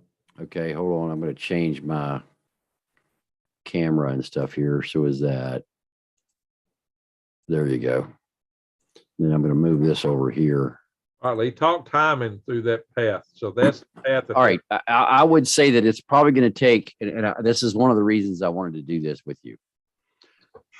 I don't think that this is the type of balloon that you used. I think this is the type of balloon that they use for the U.S. Army Combat SkySat. I think this is the same type of balloon. I just think it's much, much larger. Well, I think it's a ULDB type balloon. No, I don't. I don't think. I think this is the same thing that the US, because of the way that the light reflects off of it from the pictures, Oh, it doesn't have that translucent look.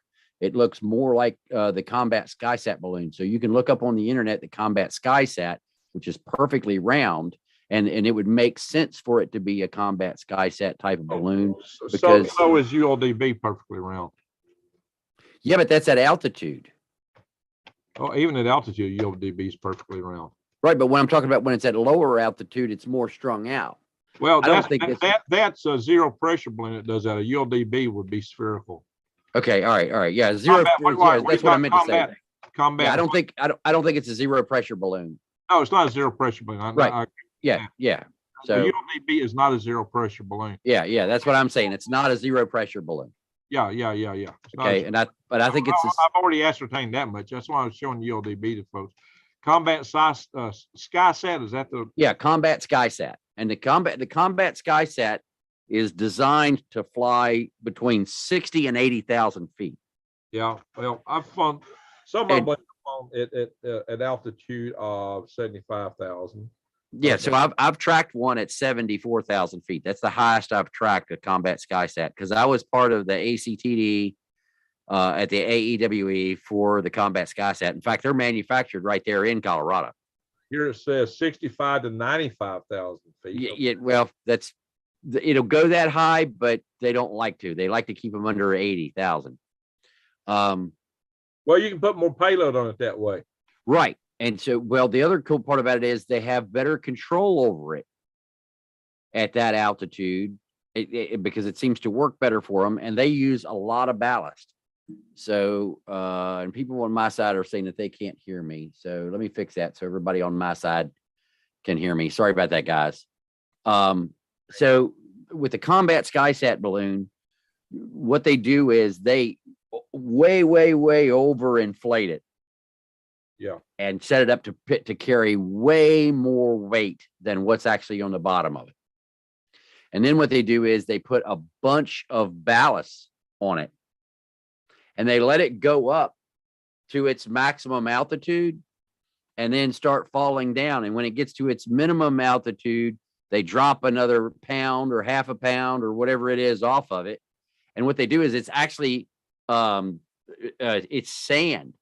And they open up the bottom of the sandbag, and it just pours sand into the air. So there's no rocks or anything falling, and it just rains sand down from underneath, from above. And that's how they do the ballast on the Combat SkySat. And when I first saw it, I was like, yeah, a lot of us do that with balloon flights. That's not an unusual technique. That's yeah. I'm just telling you that's what they're doing. Or that's what they do on the Combat SkySat. Okay, apparently that program's got a lot of different balloons. The image I'm seeing here is of a it's one of your rubber balloons, a latex type balloon. Now we've flown latex balloons. Now that's earlier what they were using. Yeah, I have flown a lot of latex balloons. They're not as big. They maybe up. Yeah, hold on. What I'll do is I'll actually get you a picture of what we were flying when I tested it, because I've got pictures of that. Hang on, I'm gonna do a share screen here. So give me a minute, and I'll send this over to you. Okay. So let me see if I can. Screen on the screen there you showing the ground. Yeah, give me 1 second, and I'll find the picture for you, and I'll show it to you here. Let me do and give me a minute, because it'll. No, that's your screen. That's not your screen. Yeah. Hold on. Let me see if I can find this thing here.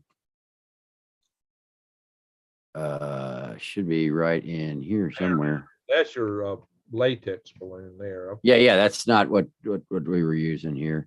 So here is the bottom of it. Let me zoom that in so you can just see the edge of it right here. Hang on. Let me go back to your stop that share. Go back to your share.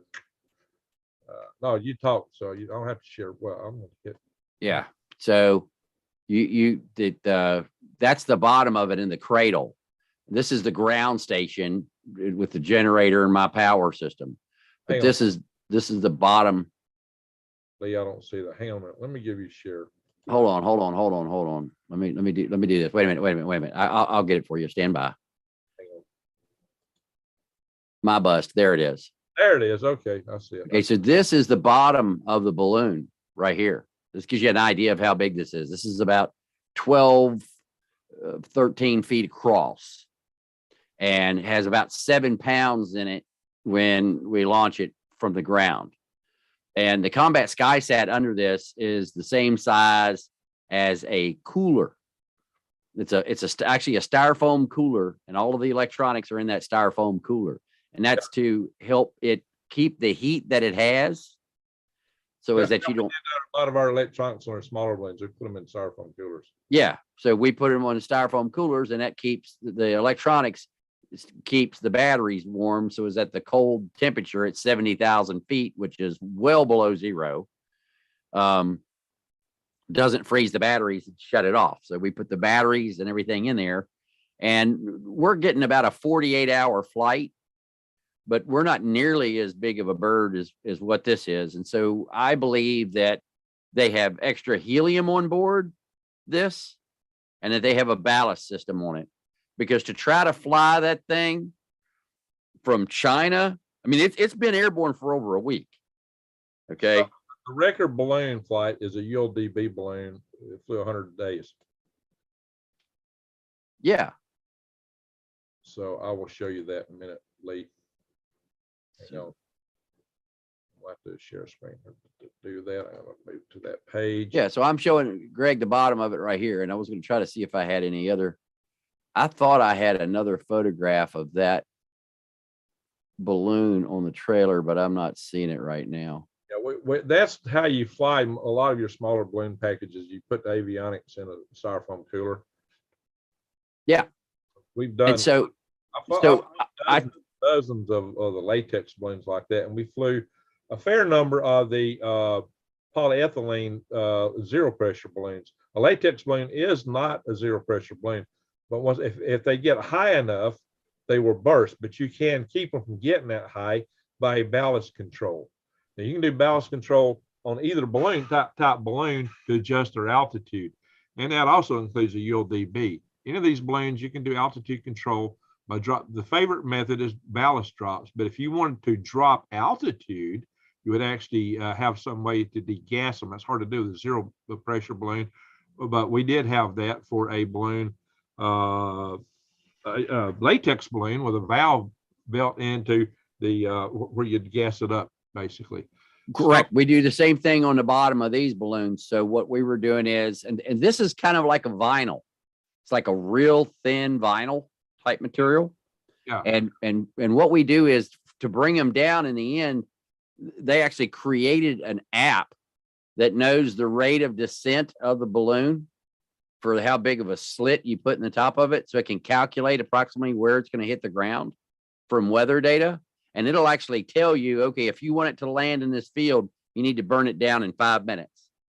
And then they would hit that and it would burn it down. And that's a little different than what. Yeah, this is a ULDB. It's spherical. Yeah. It's spherical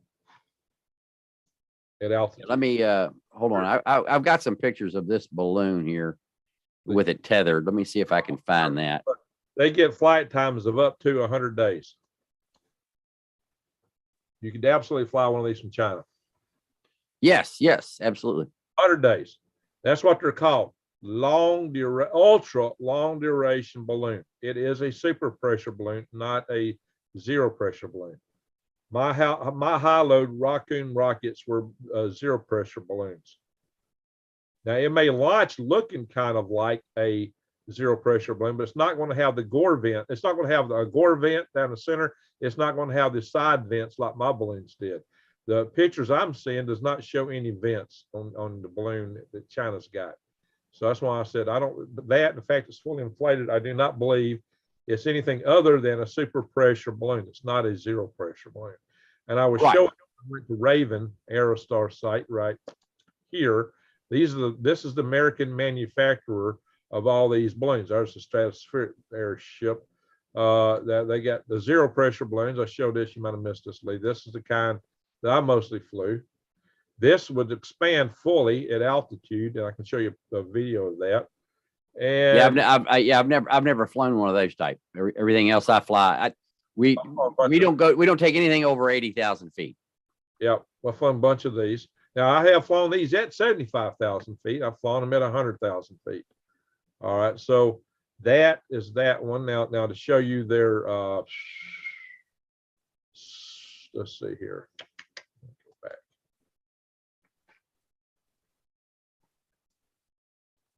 back. Super pressure balloons. This is their ULDBs. There should be a picture of one at altitude. Now they don't show it. You saw it better on the NASA website. These are the guys that built them. These are built in Sulphur Springs, Texas. Not Sulphur Springs, Palestine, Texas. Why do I keep saying Sulphur Springs? All right. So yeah, there's a balloon operation there. Now that's the launch site. That's why Sulphur Springs, Texas is involved. Hang on, I see you got an image. Let me stop this share. okay, so this is blimp in a box. Yeah. And this was a project that I worked on. Now, this is a smaller one. We called it the tomato.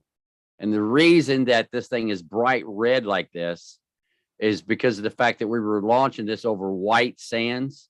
Right. And we had sondes on the tether. And so this balloon has all the weather sondes. So we get barometric pressure and humidity and temperature at different altitudes all the way up. And this will go up to about 3,000 feet. And so we had it red. So is that the helicopters that are flying around over white sands and the other fighter jets and stuff that come through there can see the thing and not cut it down. And so this is when it's deployed. These are all the guys I trained at White Sands Missile Range. This is another balloon in the bag. This is how big it is. Now, the difference between this balloon and the other balloons is you see this white skirt on the back of it. We call that a sail.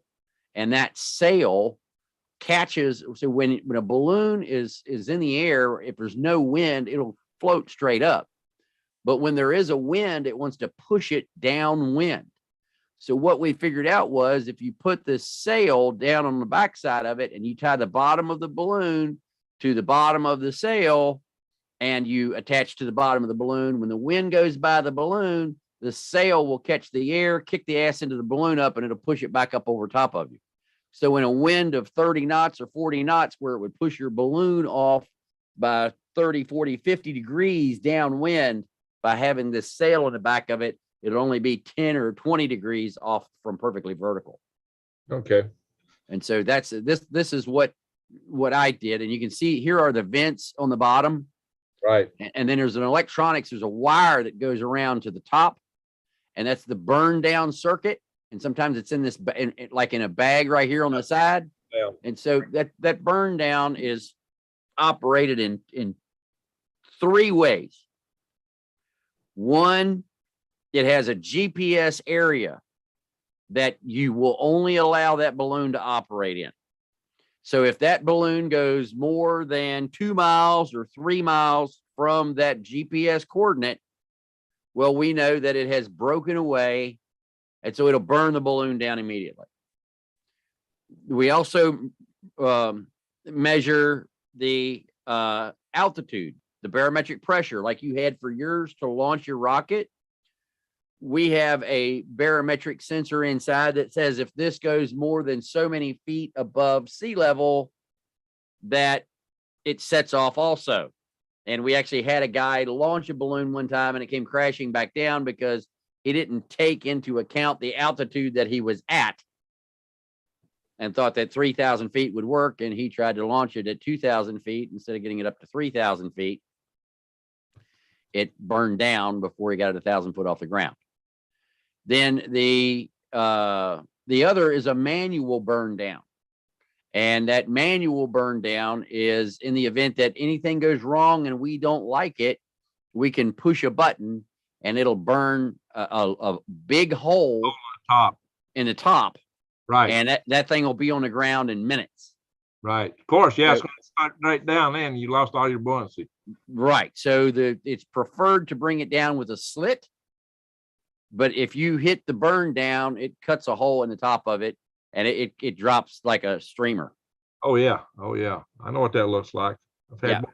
We did a Martian aerobot experiment for JPL on the deck of the C. Michael Calais and Raven messed up with the spool he put in. The top knot failed. We had that thing fully inflated. We were about to cut it loose. The payload was suspended over our heads, and that darn thing nearly fell right on top of us.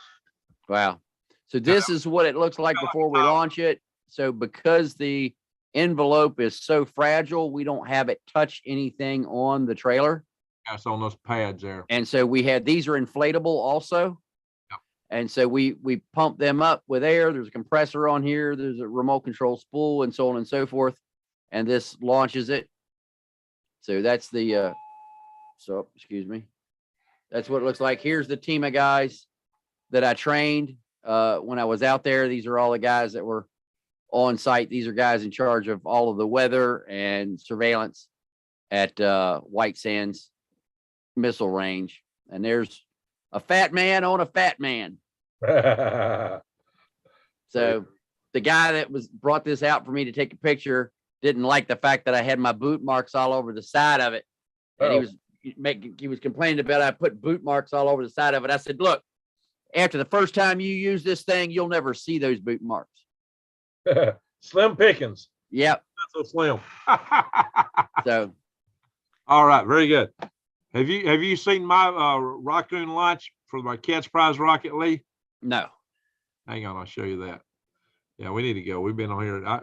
It's almost 2 a.m. here. Hang on. I am going to do another screen share. I'm going to take it over there. Well, it's almost 2 a.m. here too. Yeah. I've had tachycardia most of the day today. I got to be kind of. All right. Yeah, I need to. I've had issues, lack of sleep here for the past week. All right, hang on. I am wanting to share this. Now, I normally am up way later, but I got to watch myself a little bit right now. Let's see here. I'm going to come back to the Zoom app and do the screen share. All right. This is my Heart Cat's Prize rocket on the aft deck of a intercoastal system station working utility boat which was actually a commercial boat that rented out to them, called the Mr. Offshore. And I've got the exhaust plumes routed over to the side so it wouldn't be throwing up any hot globules of diesel fuel on my balloon. This guy here is Mike Smith. He is the chief engineer at Raven Aerostar. You may have seen me hold up the rocket motor that I got my laptop sitting on. This section right here. This is where the oxidizer tank is under this foam. This foam is trying to maintain the temperature so it stay at 750 psi, which is the pressure we needed for the blowdown, as the motor chamber pressure was about 450 psi. The avionics, this is all avionics. All right, so just to give you an idea, this is all rocket and avionics. There's no empty fuselage like the guys at some of the long, dangerous rocket events you see. This is a serious rocket. Here we are. Now that's Mike Smith. That guy cutting that is actually Glenn May. He's dead. He died at the Spaceship 2 co-flow test. Damn, that thing really goes up. Well, yeah, that thing really goes up with no exhaust plume. That's great. There's not. It's just a balloon doing it. Yeah, I know. That's a UFO, Lee. Seriously, a lot of our balloon flights generate some UFO reports. Yeah. Oh, we weren't roasting, Dow. We were picking. I'll show you another picture in just a second here, Lee. Hang on.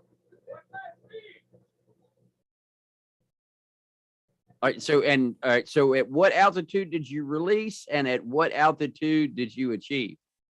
This one's at 75,000 feet. The rocket actually had a malfunction. It didn't get where we wanted it to. Yeah, but you launched at 75,000?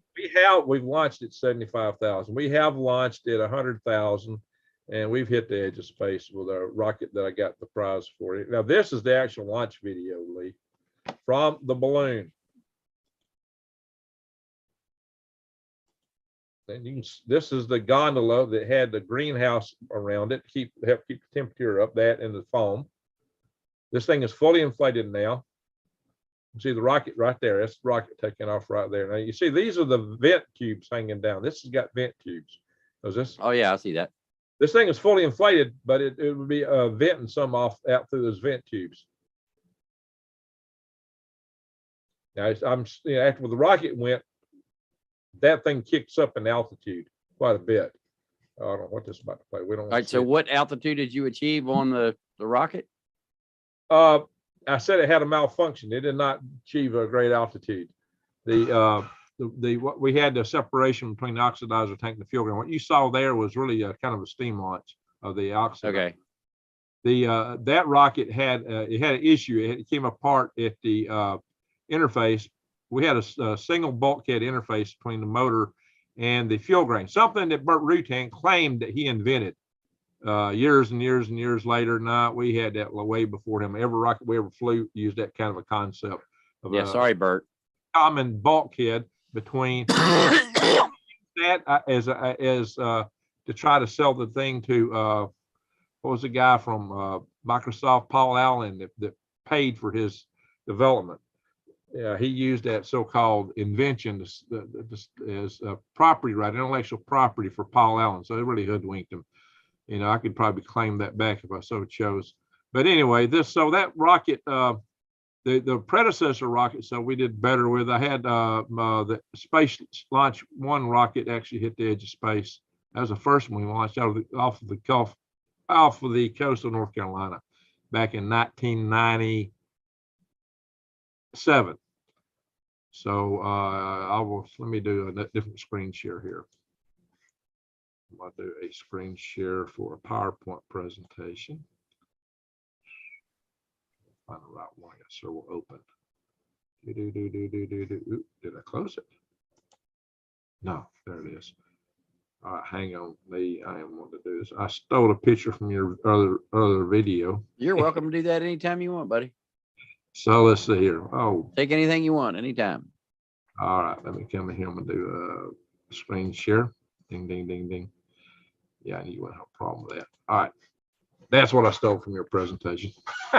You showed the image of the balloon. All right, there it is. And see, that the thing is, this is what I was telling everybody. They're saying that this is as big as 3 school buses. That's way fucking bigger than 3 school buses. I think so. That's way bigger than that. I mean, look at these. These are 96 by 48 solar panels. Yeah. Look at the size of that truss that's going through there. Well, and they were probably talking about the diameter, not the total volume. But the way they put it out is that it's the size of 3 school buses, and no, it's bigger than 3 Greyhound buses. That's going to be several million cubic feet. I think I have a couple million cubic foot in the largest balloon I flew. I'm thinking it takes a tractor trailer load of helium. All right, let me see if I can. There, at a typical balloon altitude, this is how much area you'd cover with an EMP at 30 kilometers, 20 miles up. Which you're saying this is a little bit shy of that, but still, it would be a large area. Yeah, still quite a very large area. Not much different from that. Not much different. But it's like you were saying earlier. If you had 3 of them in a row, one of them was at the East Coast, one of them was in the middle of the country, and the other one was in the Northwest, and you set all 3 of them off simultaneously, that would be a bad day. Oh, extremely bad day. The fact we got 2 of them up that we know of really concerns me. That really just heightens my level of concern quite a bit. But Lee, why in the world they find one of these anyway? They can get all this data from a satellite. Why do they got to put a balloon on? I don't think they can. And this is what I was trying to explain earlier. The wireless routers, they're going to be lower power. You got to be closer to the ground. The cellular telephone networks, again, lower to the ground. Those are directional sector antennas. Oh, so they're communicating with people they got on the ground here in the United States. Could be, or just monitoring what's here in the United States. Because remember, if you've got guys who are doing duty and they've got their cell phone in their pocket and he's just standing outside next to a military base and this thing flies over and it's got a directional antenna that it faces down, well, guess what? They could have a system on that balloon just like a Stingray, and they could fire that down and be able to place the phone calls, make the phone calls, and do everything. And that guy is operating right across their cellular network, basically doing a man in the middle attack by flying right across those military bases. And they could do autonomous registration, which will get everybody's cell phone number and everybody's IMEI and all of that information. And then if they log into email or all of that would go right through. And you know as well as I do, cell phones go to the highest power. And if they set it up that way, then the phone would go straight into it. And the only way you would stop it is if you had your phone set to not roam on any other system. And there's nothing saying that they wouldn't be hacking that or simulating that or claiming that they are that other cellular system. So there's, I'll tell you what, if it was my balloon, they had Huawei in the United States that have all that by default. Good thing that Trump stopped that. But so this right. If they had allowed Huawei in the United States, they'd have every bit of it. You're 100% correct on that. All by default. No telling what they're getting out of TikTok. Right. And so now by flying over those military bases, now they can direct the antenna in that direction, and they can autonomous registration everybody on the military base, and there's nothing that we can do about it. All right. And so the secretary, the General Glider or whatever his name is from the or Ryder from the Pentagon says that we shut it down so they wouldn't get any ComSec. Well, bullshit. Oh yeah. You've turned off every single cell phone. You've turned off every single router. You've turned off every single piece of a communications equipment that uses RF signal from all of those military bases. You're lying. Oh yeah. And look, he said it could do any harm. We know that's not true too. Right. And when somebody in my chat is asking, what does it do for them? It lets them know whose phones that they want to hack. That's what it does for them. Because these people are on the military bases. They want to know where their GPS locations are. They want to know where they're going from here to there. They want to be able to get any passwords, any information that's sent out over their phones. It tells them who to hack because those people are inside those military bases. And it makes it even easier for them. That information right now if they weren't contemplating something right now. Correct. They'd have no reason to want to acquire it. Get right. This could be a multi-use system because they got all that power on board. So yeah, they definitely going to be doing surveillance. Oh, but yeah, I was blown away by the size of the array on that. That array, that's big enough to put on a damn satellite. Oh yeah, they're doing serious surveillance with that. So given that, yeah, it's a given or given doing surveillance, some very serious surveillance. But this could be a dual-use mission. They get surveillance, then they can still set something off if they so chose. This is me back in the mid-90s in our workshop. Well over 20, almost 30 years ago, probably. We started the program in 93, 94. That was me on a cell phone way back then. And this is our avionics workshop. This was our Space Launch 2 system. We developed a rocket that's hanging straight to El Brewery in Huntsville, Alabama right now. It says Halo on the fin. This is our first balloon that we launched from the ocean off the deck of the Pearl River barge. That's a zero pressure balloon. This is for the SL2 rocket. That is our balloon launch return vehicle of a flying RPV, basically remote piloted vehicle. That's Tim Pickens there. This is a gondola. No, this is actually a bungee cord launch of a subscale flying model of this. This was the one we put on the balloon. And that's a zero pressure balloon. You can see the vent tube hanging down. That's a zero pressure balloon. And this thing would be fully expanded at altitude. There's just a little bubble of gas at the top. I don't have video of this launch, just pictures. This is this guy here launched the rocket. This is in my garage, or was in my garage. It may be in my barn now. I think that's in my barn loft, actually. That's a rocket motor launch of that thing. This is how I do a phase 1 SBR, Lee. This is my paper study. Phase 1 SBR. That's part of my phase 1 SBR. This is my paper study, Lee. And that is me right there. That little tuft of blonde hair, that's me right down there at the bottom. That is Mike Smith again. He was the chief engineer at Raven Aerostar. This is in October 98. This was in July. No, this is in June 98. Our cat's prize, our rocket that we got in the Guinness Book was launched in 97, May 11, 97. That is June the 20th, 19. That deck, that's a still deck. That thing was hot enough to fry eggs on. That was a miserable day. That deck was wood, a little bit easier to deal with than that was October, not quite so rough weather-wise. This, again, this is another October, 2 years later. We like some October skies, guys. This is about as late as you can launch stuff in the Gulf of Mexico and not get into weather trouble. This is our Cat's Prize rocket, 2 years after that. And this is our uplink avionics module for launching it. We had encoded ham receivers on board. We used encryption. We had these Bella switches, which would not be fully expanded to make contact until they were at a certain altitude. They expanded as a function of altitude. And we set them in a vacuum chamber. There's actually a picture of that vacuum chamber. I believe that's the vacuum chamber right there that we used back in the day. Although my buddy Tim Pickens had a walk-in vacuum. Yes, there are two.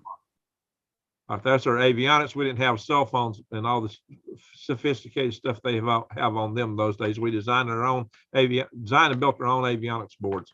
We did all this stuff out of a shoestring budget, out of a garage leak. 2 garages. Okay. Well, I know how that goes. So the idea that terrorist organizations that are funded with millions of dollars and got staffs of engineers couldn't do stuff like, we defeated the COCOM limits of the GPS system. So we could use GPS to track our rockets. And part of that strategy was our ground stations. We had a GPS initiated 1 pulse per second oven controlled oscillator on board to generate a timing signal that we used for that, Lee. This is the Starship Prime experiment, detonated altitude EMP and hemp over out of the Johnson Atoll, which caused EMP issues all the way back at Hawaii. They did not expect that. This was launched on a Redstone rocket, which was developed for our work. Way back in the 50s when they developed the Redstone rocket. So this is about EMP here. All the detail on that. That's pretty much all I wanted to share here, Lee. All right, and I want to answer a couple questions I've got in my chat here, or a couple of misconceptions. First off, this doesn't happen all the time. This has never happened over the United States like this. I have never heard of one this big or flying this flight path over the United States. This has only happened a handful of times in history. Some of those times were during World War II. We have not had a surveillance balloon over the United States during this administration or the previous one, as far as I know.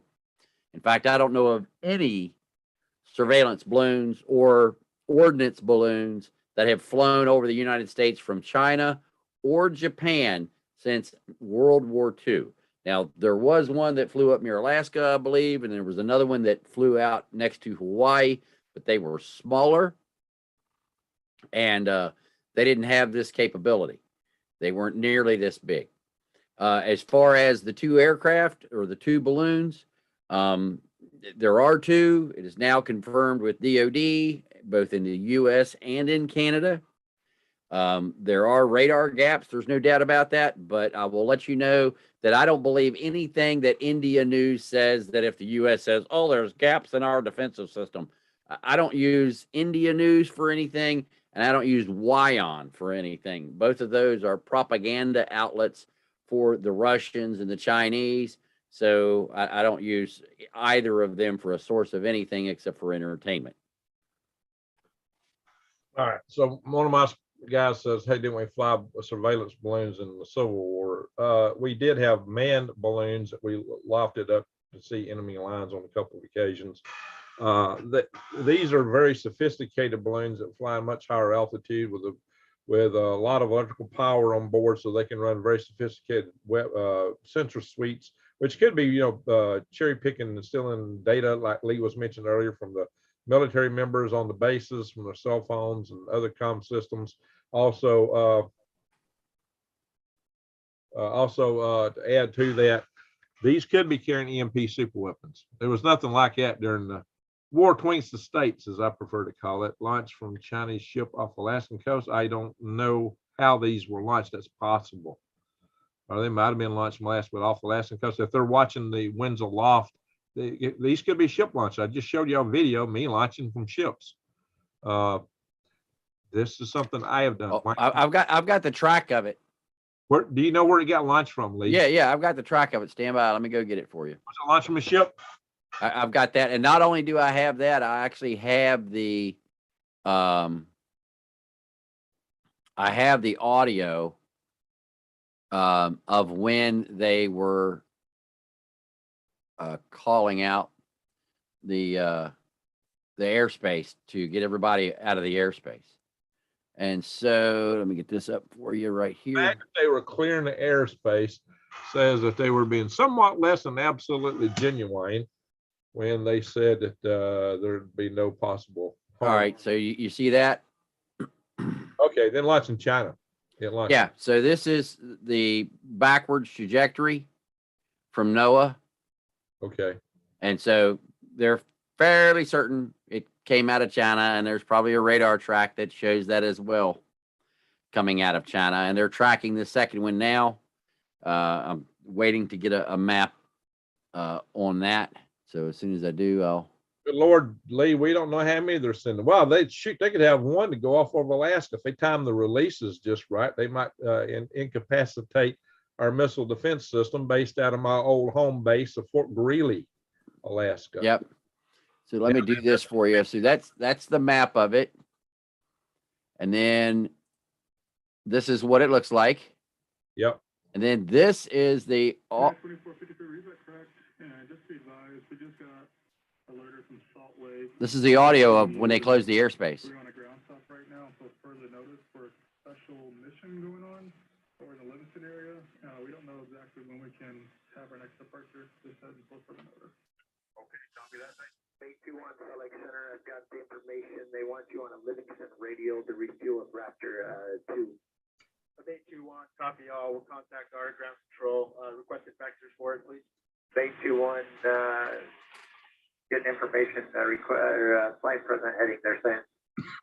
So that's the 312. Just curious what the vectors are. LF 312 for Starlight Airspace. I'll have you on course here in a second. 821 Salt Lake. Go for 821. The 821 instructions now are requesting a racetrack pattern on the Montana-Wyoming border, heading 080 and then back to a 260.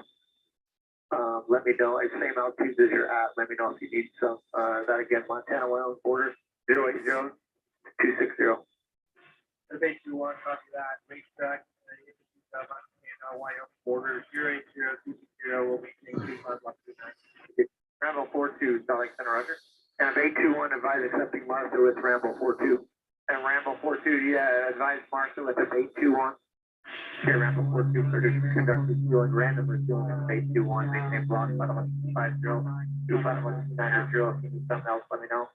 821, Rambo 42 has Martha with you there at 11 o'clock and 5 miles descending for random refueling. Traffic 01, Roger.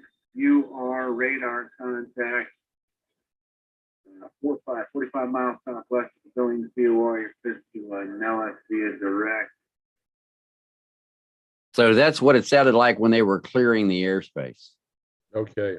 And there's video of it from the ground. Let me get this up here of the aircraft refueling off of the 135s. Okay. So they had KC 135Rs up there, which is a refueling aircraft, but it's full of surveillance equipment.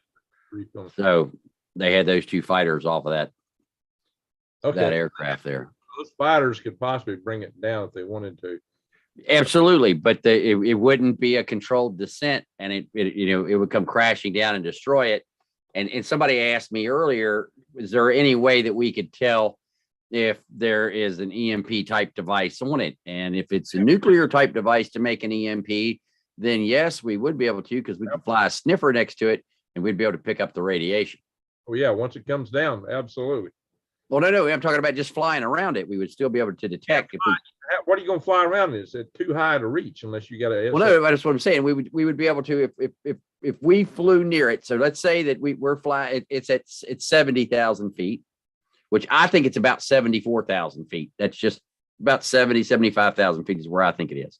Hard to reach. So it is hard to reach, but we have sniffers on some of our 135s that if there was a radioactive device on there, if we flew by and banked a little bit, looking out over the side of the wing, there's a possibility that we might be able to pick up some extra radiation in that area to determine if it did have something significant on board.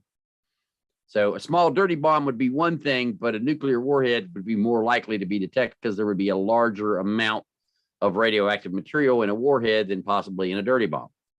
EMP super weapon would have less shielding than Yes. a regular bomb because they're trying to maximize gamma rays. Yep. So they might even have a way to slip some, you know, you want shielding on these bombs just for personnel to handle the bombs typically. Yeah, but it's Chinese. They don't give a shit. Yeah, exactly. But they may have a slip maker. That may be your bomb bay doors to let the shield Right. off. Right. They drop the shield. You don't have to drop an EMP super weapon. You detonate it in place. The higher, the better. So that's Lee. What I was saying earlier is they may have explosive bolts on the truss of those solar panels right before they detonate something. They may cut the panels and that balloon will shoot up higher in altitude. Then they'll detonate for maximum coverage. Right. Yeah, there's a lot of things they could do. Oh yeah, oh yeah, oh yeah. So the last piece of ballast might actually be the solar rays. They would be if it were mine. Hey, at that point, if they're about to set off a nuclear device, they don't care if some solar rays drop to the ground at that point. That's the last concern. So Lee, the fact that this is extremely provocative, if nothing else. If nothing else happens, this is extremely provocative. And it's kind of sticking their thumb in our eye. Just to fight. Right. And I think it's because our illustrious leader has no cojones. I second that motion. And it's, you know, it's deeply concerning for me because we have Russia has already said that they're sending nuclear weapons to Belarus. So they're sending nuclear bombs, they're sending nuclear missiles. They've already moved an S-300 within 50 miles of Latvia, just south of Estonia. They have already moved thousands of troops over on the Polish border. They have already said that they want to continue the war all the way out into Germany and so on and so forth. The Russians have brought their friggin' frigate over to the United States just off the coast. That's still out there screwing around with a bunch of other vessels. It's not just one friggin' frigate. Lee, what about the Iranian warship that's right? And that's on its way now. Correct. That's on its way now, and we're going to track it as it comes across. And then we've got the ship that's off the west coast of Hawaii.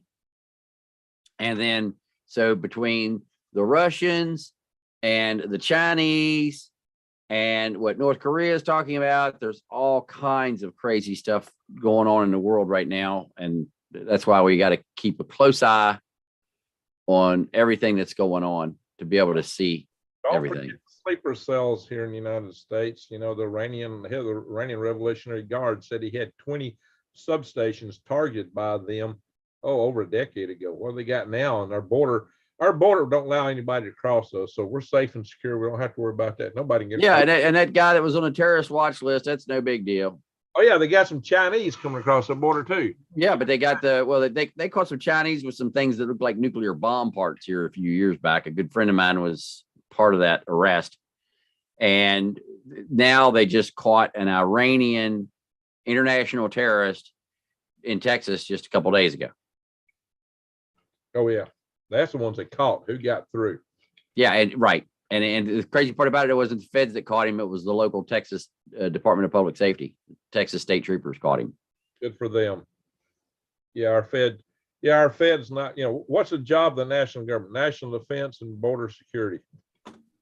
That's the only real job the federal government should have. Oh yeah, maybe regulate interstate commerce. But what, you know, how good are they doing at these things? They suck. Amen. And they get into everything else that they're trying. Oh yeah, I've heard that there's a new. Oh, they're building a huge FBI center here on Redstone Arsenal, but it's almost as big. Oh, that's nothing. You haven't heard the latest. I was about to say they're building one twice as big as the Pentagon, from what I hear. Yes. They announced today that the FBI is going to build an FBI headquarters that's twice the size of the Pentagon. Now, my question is, the Pentagon is the largest office building in the world. And the FBI is going to build a building twice the size of the Pentagon. How many FBI agents are you planning on hiring to put in there? Well, they won't all be there either. That's the guys that control the Right. agents. They control the people in the field. How many are they going to put in the field? Sounds like we're becoming China. China's internal security force, their internal army that spies on and bosses around and beats up their own people is twice as big as their military. Correct. Sounds like we're heading there just in time for our good buddy, the Klaus of the House of Klaus, to put his agenda in if they can get away with that. Anyway, I say y'all need to join the Freedom Restoration Foundation, or at least go to our website frequently and look for our alerts. We're trying to do what we can to restore our freedoms, not just preserve them. John FBA data center and headquarters. Oh yeah, and there's a huge federal data center just south of Salt Lake City too, guys. Oh yeah, the NSA facility. A huge data center there. Oh yeah, ginormous. Your microwave will work as a microwave will work as a Faraday cage. It's not the best one. Well, a garbage can will work as a Faraday cage. A metal one, if you, but I would put some aluminum tape around the edges of it. Put anything that you set on in, like on a cinder block inside. You could always put cardboard around inside. You just don't want to touch the metal if you can avoid it. And I still recommend wrapping up everything you put into it. Oh yeah, that's the best thing to give you another layer. And there's the ESD protective plastic you can put stuff in. There is cloth that has metal fiber woven into it that can be used as a Faraday cage. Author Bradley, yes, sells that stuff. And we did a test with Arthur Bradley and found that there's no need to do more than 3 layers of protection on your device, because the blast will kill you before the EMP will get into the third, past the 4th layer. So if you need more than 3 layers, you didn't live through the blast. Stop, listen, think. One of my viewers said 5 Iranians crossed the border just the other day. We're on the terrorist watch list. Now, none of that surprises me. Well, listen, guys, I one of my power grid groups I attend a meeting every Friday, and I have another meeting that's monthly with a different group. And yeah, they're talking about that stuff. We got guys who are involved in that, are involved in the border patrols, and they tell us all kind of stuff, just all kind of crazy stuff that's coming across, and people are catching. We get people from all over the world crossing that border. A lot of unfriendly countries are sending lots of people across. And then our good friends, the servants of Xi Jinping, is providing all kind of stuff to the drug cartels in Mexico, including auto sears for their little bang bangs. So the ones that don't already have automatic, but they got a lot of firepower. They got like armored vehicles for the drug cartels. The drug cartels in Mexico are better outfitted than the Mexican military. Exactly. And they actually took down the power grid in one of the states and attacked the politicians because politicians were going to come after them. So they just eliminated them. They wiped them out. They rule. And they rule because of all the drugs we buy, because our borders are wide open. The best thing we could do for the citizens of Mexico is close our borders and starve out the drug cartels, which are raining terror on the people in Mexico, so Mexico can build a vibrant economy. Mexico's got a lot of young people who would love to work, unlike the people here in this country, and they would have an extreme vibrant economy next to the United States if so permitted. But those drug cartels, they don't know that. And who wants to invest building factories and plants in Mexico with all the instability there? The best thing we can do for Mexico is close that border. Mexico would prosperity would soar like a rocket, or like my balloon launch. Those people would be thanking us if we could do that once they realize what it really means in the long run.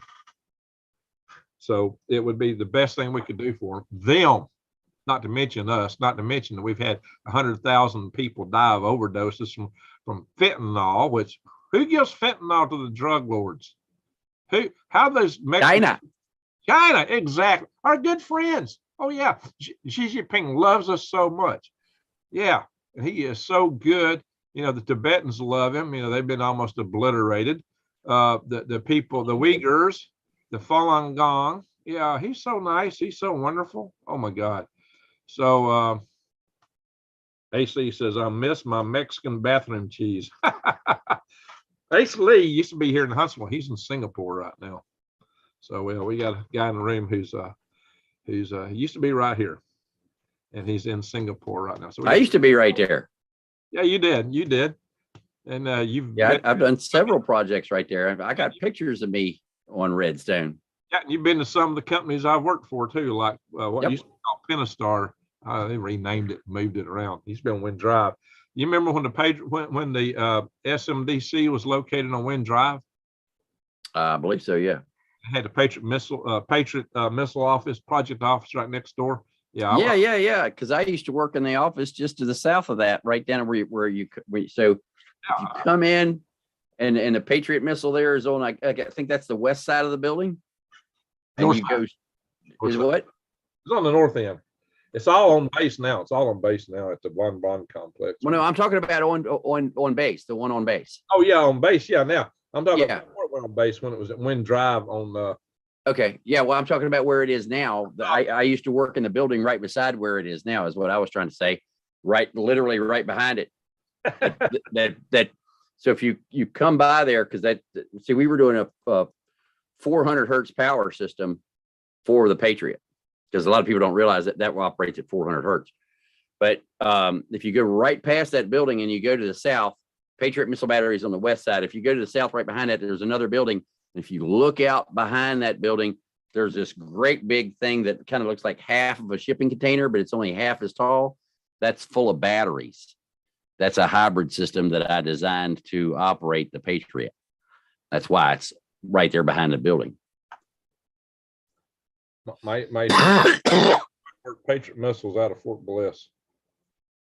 So that's what he did in the Army. Alrighty. Well, somebody said McCarthy's asking for a balloon briefing. Yeah, they better get one in a hurry. I hope they got somebody that knows what they're doing to brief them.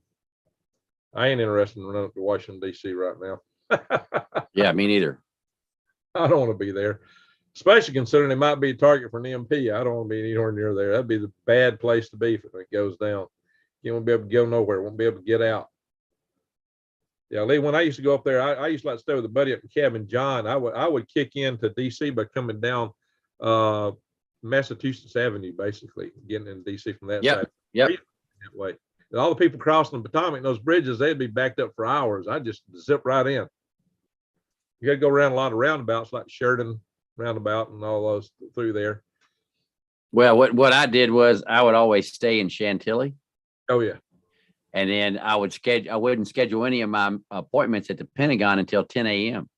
Ah, that's smart. Well, I'd stay up in Cabin John. Yeah, I know exactly what you're talking about, Kevin John. MacArthur, and pick up Massachusetts from MacArthur and shoot in that way. Yeah, one exit north of the CIA exit. Oh yeah. Or you can just go, a couple streets over, and you were on Wisconsin where the Russian embassy was. There used to be a good restaurant over there called Old Europe. I don't know if you've ever been there. I don't think I've been to that one. I love that one. But anyway, it was close to the Russian embassy, up there close to the cathedral, National Cathedral. Yeah, we did and the surprising part is the Russian embassy is actually not that far from the vice president's residence at the Naval Observatory. It's just right down the road. That's true. All right. Yeah, I used to stomp around those areas, go down.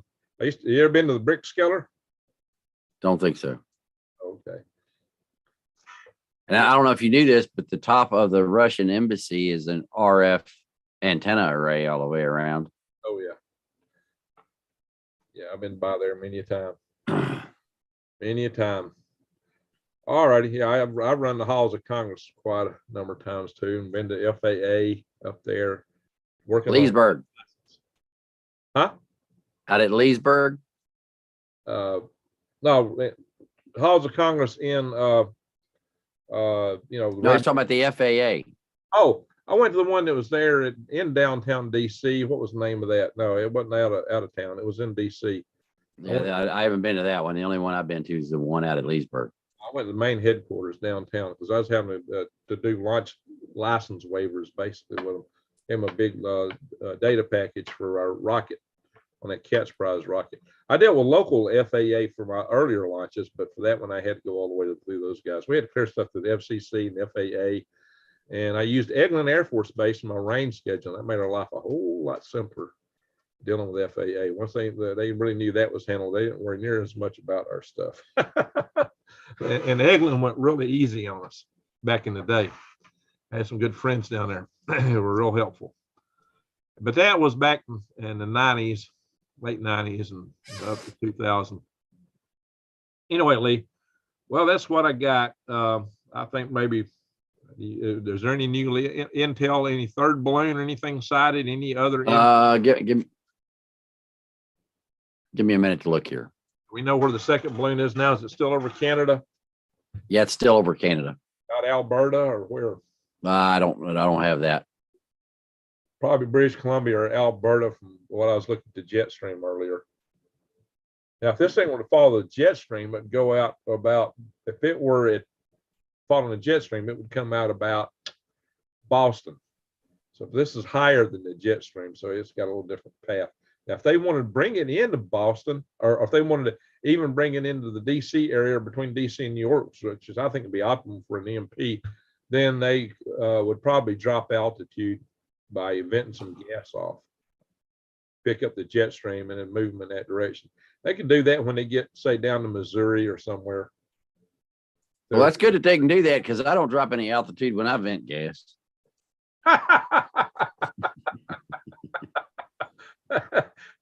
Well, you probably accomplish the same job that 135s are doing by clearing the area, right? Yeah, but it's not sterilized. Clears the area out. Well, if they thought these things weren't a threat, they wouldn't have cleared the air traffic out. They wouldn't be monitoring them. This is unprecedented to have such a huge data package coming in at a balloon altitude over the main part of the United States. Like I said earlier, this is an affront to us. This is very audacious. The Chinese that they're doing it now. They're sticking their thumb in our eye. Why? What are they really up to? If they want to make such an overt attempt to grab data, are they about to do something else? Or are they just testing us? Or are they on the verge of pulling something on us? They could pull something on us. And it could be up to an EMP, guys. It could be up to an EMP. They could gather data and then set off EMPs. Never drove in DC. You don't have to stop looking and listen. They got great, they have actually got great subway systems in DC. Just don't be on them after midnight. Well, they actually shut down at midnight in DC. But you don't want to be in downtown DC after midnight. Yeah, they don't want to say anything about us. They're not saying anything about a second balloon other than the Canadians have reported it. There's nothing out of the U.S. Okay. In regards to the second one. Or how many others might be coming? Yeah, all we know of right now is two. There's one over the U.S. now, and there's another on the way, and the second one is over Canadian territory as we speak. That's not good. There's one of these is very disconcerting. Two of them really raises my suspicions quite a bit. That is just somebody said something about Havana syndrome. Havana syndrome is actually due to cheap booze. It was proven that all of the Havana syndrome was because the members of the embassy were drinking cheap booze at night. It was a freaking hangover. Had nothing to do with RF, acoustics, or any of that shit. Cheap booze. Oh my God. Loudy. Well, all right, guys, there you have it.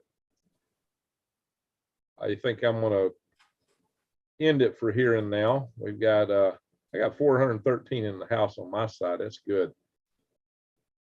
Lee, I don't know. We know anything else at this point, so we're just kind of beating a dead horse now. Yeah, I got 653 over here. So we got 1,000 people between us. Yep. 1,050 people. That's good. So this word is getting out. All right, Cunningham, how you doing? Big hugs to you. Vivian, where are there? Well, Vivian, we know of 2 balloons, one over Minnesota, the other somewhere over Canada. Only the Canadians are talking about the one over Canada. Radiator booze. Oh, that would be bad, General. Sorry. Yeah, that's what a lot of the old moonshiners used to use to cool condensed moonshine was radiators, but radiators got a lot of lead in them, so that was nasty. A lot of people died from that. What's the ceiling for a CF-18 Hornet? I don't think it's that high. I think it's like 30-some thousand feet. Really? I think the L4s used to get it 64, couldn't they? They were. I don't know, but I think it's to maintain. If you're firing straight up in the air or up at an angle and you got afterburner, you can get a little higher. But I'm talking about maximum altitude maintained. I think is only like 40 at max, and that's no bomb load. Everything's perfect. That's typical for aircraft. 40,000 feet is way up there. All right, yeah, these balloons operate at a higher altitude. They're way up in the stratosphere. And that's what gives them range if they wanted to set off an EMP device, like I was showing earlier. So you can get a radius of about 400 miles, maybe cover an area, maybe 800 miles wide, if you were up 20 miles high. Now, these aren't quite 20 miles high, but they're close enough. Close enough. Duramax is saying that an F-15 will be able to reach 65,000 feet. 65. I did test program sets for the F-15, Lee. Yeah, I about got killed by an F-15, so I'm not real fond of them anymore. I mean, I love the bird, but I won't be anywhere near the tests. When they were testing the glided bombs that they had the sensors on the front, they brought one in and they mounted it on the first hard point next to the air intake on the F-15. And that shock wave moves back the faster that they go. And so all the tests were going fine until they did that last test, and the shock wave bent the fins over on the guiding part on the front and locked them. So as that when they released, it had a radical separation. And instead of coming down and landing them 2 miles in front of us, it came down and landed about 500 yards behind us. Quite interesting. So we didn't go out on the range anymore when they dropped that shit after that. Lee, I have run from rockets. I have had my adventures, I promise you. Plus, you know, I'm in the Southeast. You know, when we flew all those balloon flights, we flew our test sets, and they come down in banjo country. They came down where they filmed things like the movie Deliverance. And, you know, a lot of my team was from up north. I'd always tell them, say, look, guys, when we get out in the woods and get out in the country, you let me do all the talking. Don't say anything. At least I can speak the language. So, yeah, we were in territory with bears and all kind of stuff. We had a lot of fun, a lot of adventures. But we had one of my guys says, hey, Canada's basically defenseless in this, right? Arnold Smith. So, and they could probably get something on some of your fighter jets, a missile that could take this thing down. Just anything. Oh yeah, you can shoot it down with a Patriot. You could shoot it down with an air-to-air missile if you could lock on it. Yep. That's doable. It's just that they don't want to bring it down. Yeah, the advantage of bringing it down would be if they had an EMP weapon on, or whatever whatever it is. You could look at the wreckage of it once it hit the ground and kind of figure out what you had, what's there. If it's radiation, of course, then then that ain't good. Remember Pearl Harbor, says Greg. Will White. Okay. So, yeah, the capability to put balloons over our nation like this is serious. This is a way that EMP attack could be launched. I'm not saying this is an EMP attack, but I'm saying this is a huge affront to us. This is a huge stick in our eye. And why they would do this, make an affront to us like this at this point in time, is a real good question coming out of China. Why would they do this?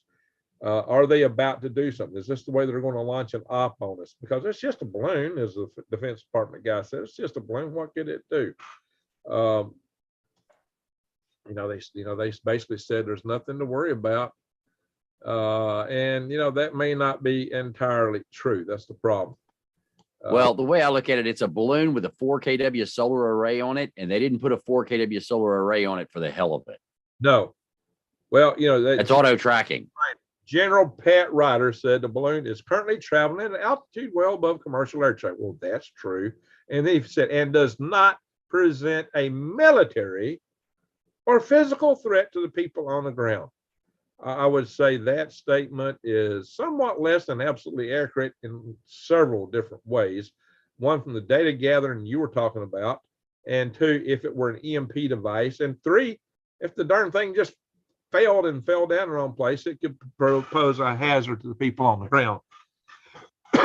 And we don't allow, so I knew that we had stopped the overflight for nuclear inspection under Trump. And I thought that we had done that with Russia, but somebody sent it to me a little while ago. It says that that treaty is over with. We don't allow overflight anymore. So there's no reason for us to allow the Chinese to overfly. I don't believe we ever had a treaty with China, did we? It wasn't. I thought there was a global agreement. I don't know. I thought it was just Russia. So anyway, guys, so this is a time to have your eyes wide open and head on the swivel. Top your gas tank off. Just make sure you got plenty of food at the moment. Make sure you got a water purification device. Run to Walmart tomorrow. It may be too late tomorrow. In the morning, get you. I don't see no bioweapon out of this, Greg, Will White, because it's so high up. There's two things to bear in mind. For one, if it's launched in the daytime, anything that's released is going to be cooked by the ultraviolet light. At the altitude these balloons fly, most organisms aren't going to survive anyway because it's cold and the air is rarefied. It's very cold up there. And also, it would be a very poor dispersal method because by the time that stuff reaches the ground, it's going to be so dispersed. If they want to do something like that, they would just take something inside a subway and open up some kind of aerosol system to distribute in the subway. If they really want to attack us with bioweapons, it would be some kind of attack where you got lots of people, maybe a Superdome or subway systems, or just somewhere with a lot of people traveling. I think subways, most vulnerable to a bio attack. Chemical weapons, even the subway. The Japanese cult that used that ricin derivative did it in the subway in Japan. So that's also a good way to target some of that. But you got to remember, chemical systems disperse pretty rapidly, especially in wind. At these altitudes, you got so much wind and so much dispersal. I don't see either one of those kind of weapons being used. I see this platform being, for one, we know it's got a lot of power, so it's a powerful surveillance platform. They're gathering all kinds of data. That's a given. All right, what you just got to look at it this way, Greg. So when we built the first Helios high altitude surveillance aircraft, that was a wing that was 208 feet wide and 8 feet long from front to back. And it would fly at 100,000 feet during the day and 80,000. It would come down to about 80,000 feet at night. Had Right. solar panels on the top and on the bottom. Right. I proposed it to DARPA. We only had 1,700 watts of power for our entire surveillance package. And that was in 97. So they only allowed me 1,750 watts, basically the same as a hair dryer. That's all they allowed me for the surveillance payload on that aircraft. This thing has 3 times. Oh yeah, easy. That much power. It's probably at least 3.6 kilowatt. Yeah. So, the maximum I was allowed was 1,750 watts was the maximum. Now I got the thing in that most of the time it only operated at about 1,200 watts. But I didn't have to worry about cooling.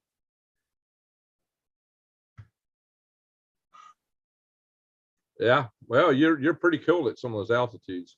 Yeah.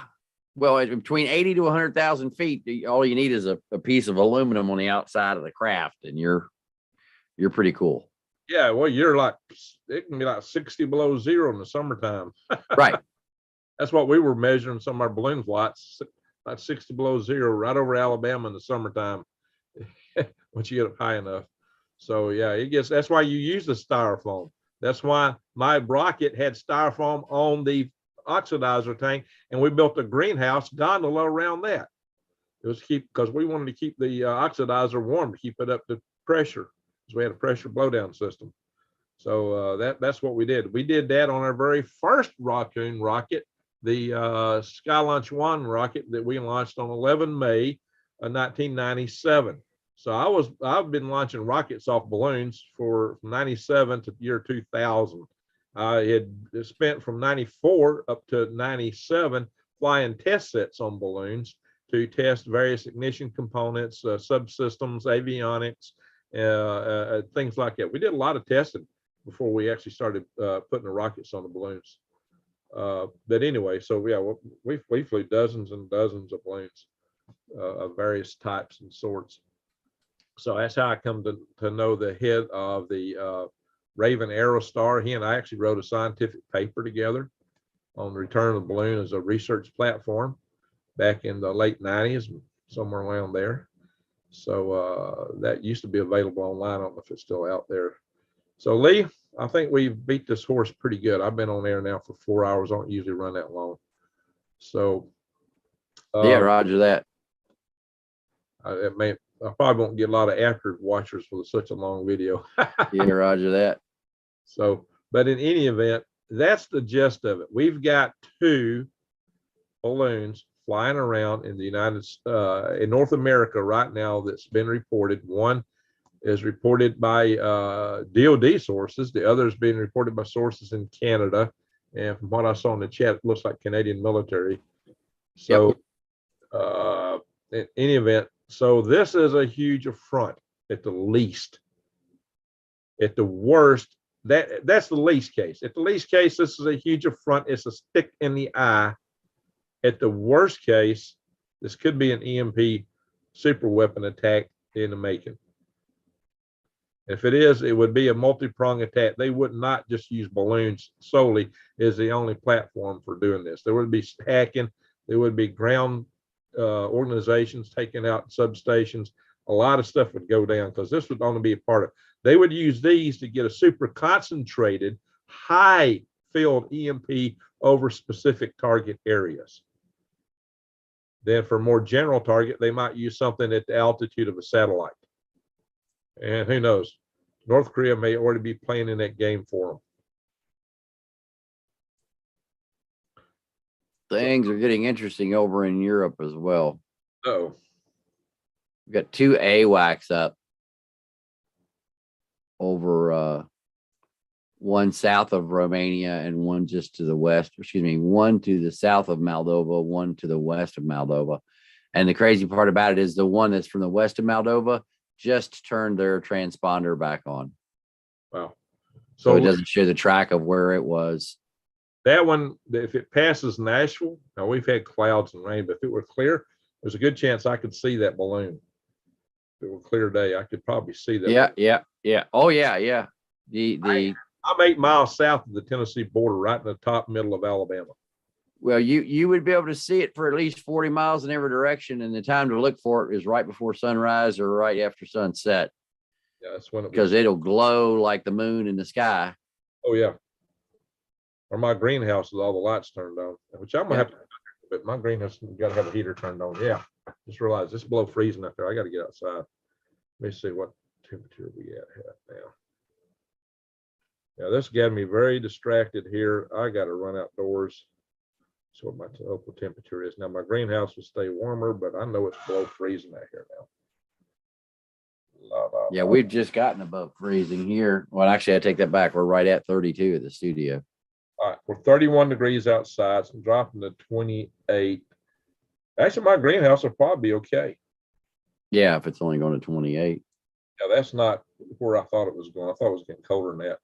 My greenhouse will be fine. It's not going to get down below freezing inside. And if there's no freezing rain, it'll be just fine. I don't have to worry about it.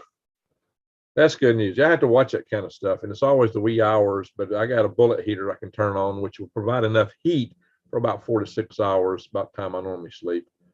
And then there is a Yeah, that's what. But if I had snow coming or freezing stuff, I'd have to be out there to feed it off the edges, off the roof, and I'd fire up my other little ancillary kerosene heaters in there. Alrighty, guys. Well, Lee, I guess we can see what's going on in the morning. But we should know. I'll still be here. Well, I am not going straight to bed. You can always message me, but I will be in bed before Yep. because I have been up. I've only got about 4 hours night's sleep all week. And Well, if it all breaks loose, you'll get a notification over the all call on the network. yeah, but I've had some tachycardia problems today, Lee. My heart's been All right, buddy. Well, I'm sorry to hear that. so I've got to kind of start taking a little better care of myself right now. Anyway, it is 3 in the morning almost here in your place too. We're on the same time zone. So, guys, just to sum it up for my channel here, there are 2 Chinese balloons over North America right now. But no, there's one over Canada. I said North America. North America, right? Okay, yeah. So one's over the United States, one's over Canada. One over Canada will be coming our way following this pattern. There may be more behind them. At the very least, this is a huge affront to us, our military, our government. This is a stick in our eye. This is also a major surveillance effort, given the power systems on board. At the very least. At the worst, this could be an EMP attack in the making, or it could just be a trial run. It could be a dry run for testing out, see what they can get away with. That might come later. We don't know. All right. Future Past says that somebody says that the Pentagon just gave approval to shoot it down. I have no idea how they would know that. And additionally, if they were going to shoot it down, the last thing I'd want to do is shoot it down at night. I would want to shoot it down during the daytime so you could track it on its way down and recover it immediately. And you're dang sure. I don't believe I'd be out telling the world I was going to shoot it down if I made that decision as the Pentagon. I think I'd just do it and announce it later. I wouldn't be telling everybody. But Yeah. So what channel is it that's claiming that their Future Past? Put the name of the channel in. You don't have to put a link to it because we won't be able to see it. Just put the name of the channel. If it's on YouTube or whatever, we'll go look at it. And again, if they're going to launch something up there to shoot it down, we're going to see supporting aircraft flying in the area so we can put a map on that region of the country and see. Oh yeah, you'll see that. It's easy to do. That should be developing pretty fast. That's The real packs. All right, let's see. Has the channel announcement, real facts. Yeah, PAX. Oh, PAX. So Yasmin says PAX is fake. I don't doubt that. Let's go see. Let me see if I can find these idiots.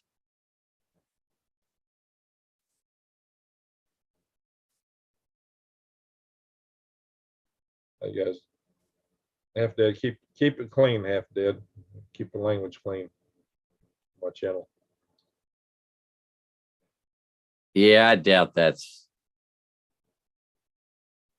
real. That just looks like a green filter.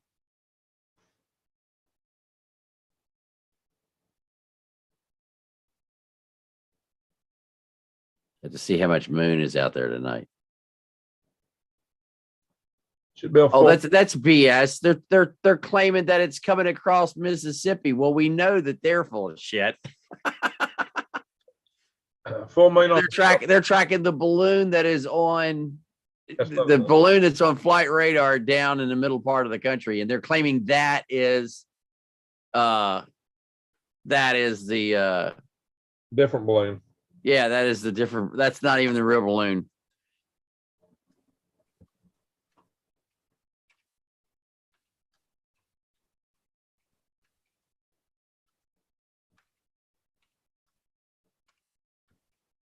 Wow.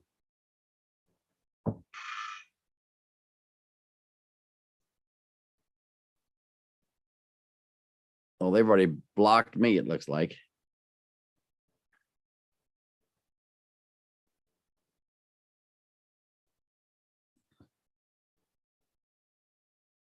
Oh, there we go.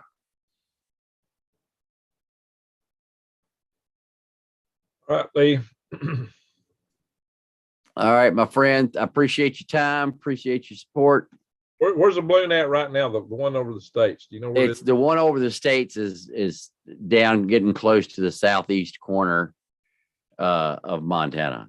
Okay. So in the morning, that thing might be down around Tennessee, maybe. No. It's not in the jet. See, I think they're trying to fly it north of the jet so they could just float it across. I'm thinking it's going to be 5 days to get to the East Coast. Yeah, I said if it was in the jet, it'd be headed toward. It would be headed toward Boston. Yeah, so I think they're trying to negotiate it or navigate it around the jet. Well, they may try to pick the jet up to get it on the Washington D.C. track. Well, yeah, if they want to do that, or when they're done and they want to get it out of here. Once it gets down toward Missouri, they may redirect it. Right, and people don't realize that winds move in different directions at different altitudes. Right. And so all they have to do is adjust the altitude of it to get the direction that they want. It's not a precise flight, but it's it's a way to get it to the country or the state that you want it to. Yeah. And from that altitude, you can see pretty much the whole damn state.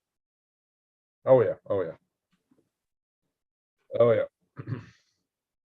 Oh, sorry, guys. Yeah, I had the mic off for my guys.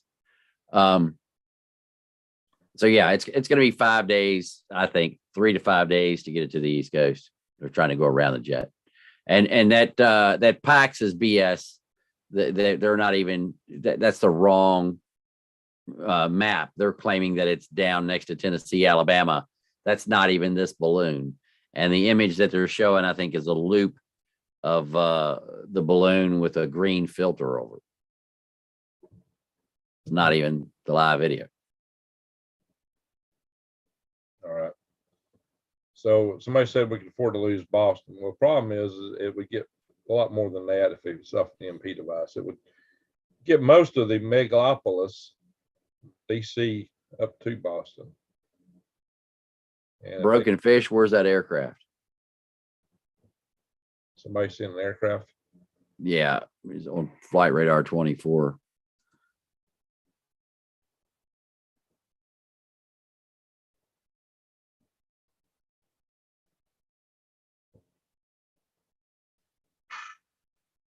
Hey, I got a super chat.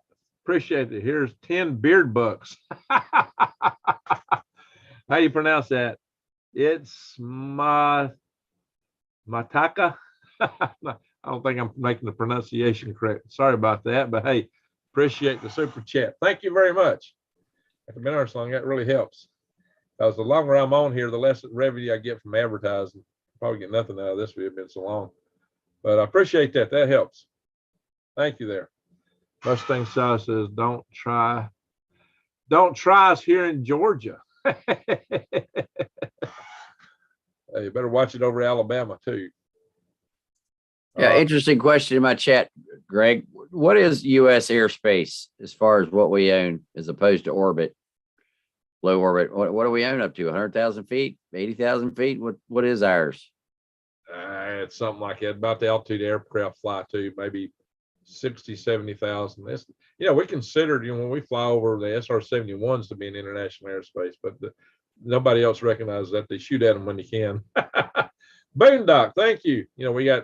We had power shot down over Russia in a U-2, and he survived that and died in a helicopter crash as a helicopter news traffic reporter. Yeah, he was auto rotoring in and learned on European helicopters, and because he was flying a Bell, the rotor went the wrong way, and he had learned to muscle memory for what you do when you have a flame out or an engine failure. And he pushed the pedals the wrong way and never recovered. Ouch. Hey, Boondock, thank you very much. We got another super chat here, Boondock. He says, for staying awake. Man, all right, appreciate that.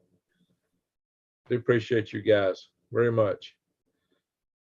All righty, well, so we got a balloon in Canada, and nobody knows that. Arnold Smith's asking a lot about that. Does yet been determined about the actual launch side of these balloons? Well, backtracking, they think they're coming right out of China. The winds do permit that, apparently. The track that Lee showed earlier. Stan says, Lee, what is the status of your EMP proof box in a box? I'll do another EMP video, one fairly cage video. Everybody's been begging me for it.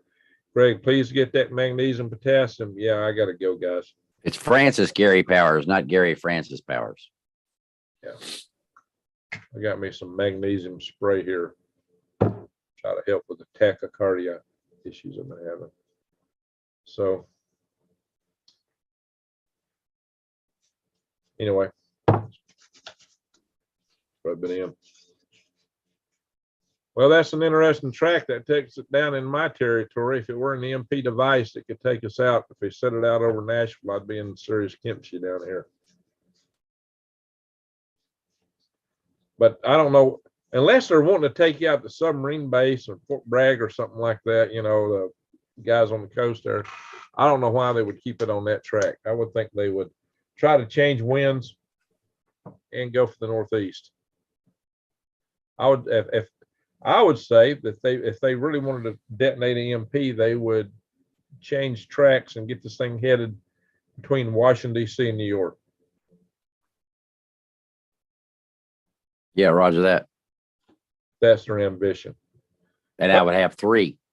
Oh, yeah. And they could have them necklaced across the United States to set them all off, then have concentrated, very high intensity fields in those areas. Yeah, remember, this thing puts out 200, EMP super weapon put out 200,000 volts per meter. The current EMP hardening standard for DOD is like 85,000 volts per meter. So the EMP super weapons put out more than our best EMP standard. The old standard was 50,000 volts per meter. The new standard is 85,000 volts per meter.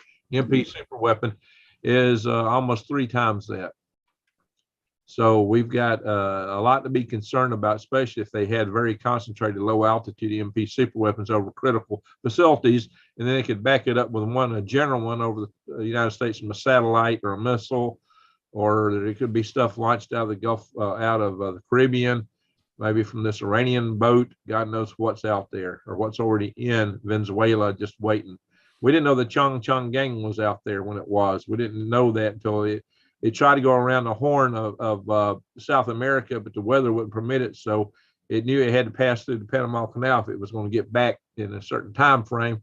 So they buried the missile launchers under something like 30,000 tons of sugar.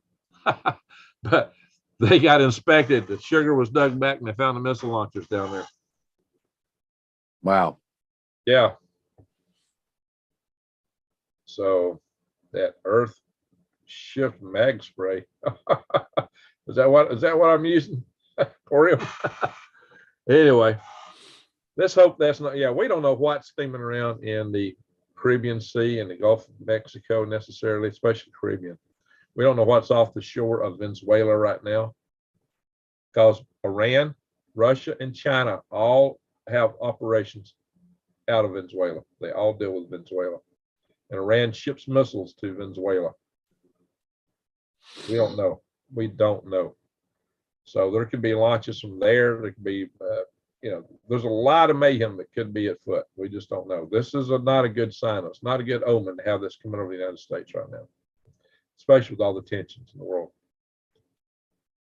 All right, everybody, take advantage of this. If something don't happen, pray. Get right with your family, with your maker, whatever you've got to do to be at peace with yourself. Be centered. Get that extra gas, top your tank off. Take advantage of every minute and every breath that's available to you. You don't know how many more you've got to coming before it hits, if it hits. Possibly China seeing if their new Abrams tanks can drive past the southern border. Well, guys, there's rumors that a lot of that stuff from Afghanistan is finding its way into other hands. A lot of that stuff that Joe Biden. That's true. The Russians are buying a bunch of it. Russians are buying a bunch of it. Some of it may be coming to our southern border. And why I've been talking about the southern border, guys, if we get hit with an EMP device, if we lose the communications, if things go dark, you can expect those drug cartels to make a mad dash north. And probably the primary objective be our military bases, because the only thing guarding our military bases is some deputy dogs at the gate with pea shooters at their hip and chain link fence. Hold on. Go through that chain link fence like hot butter. There's a lot of things to be grabbed on those military bases, so I wouldn't be surprised. They wouldn't be the top targets. I got an emergency action message coming across the radio right now. So,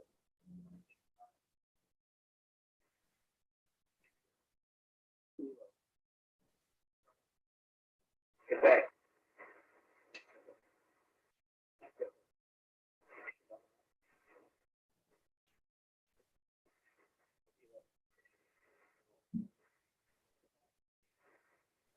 oh yeah, half dead. China got some of that high tech stuff out of like our night vision scopes and things.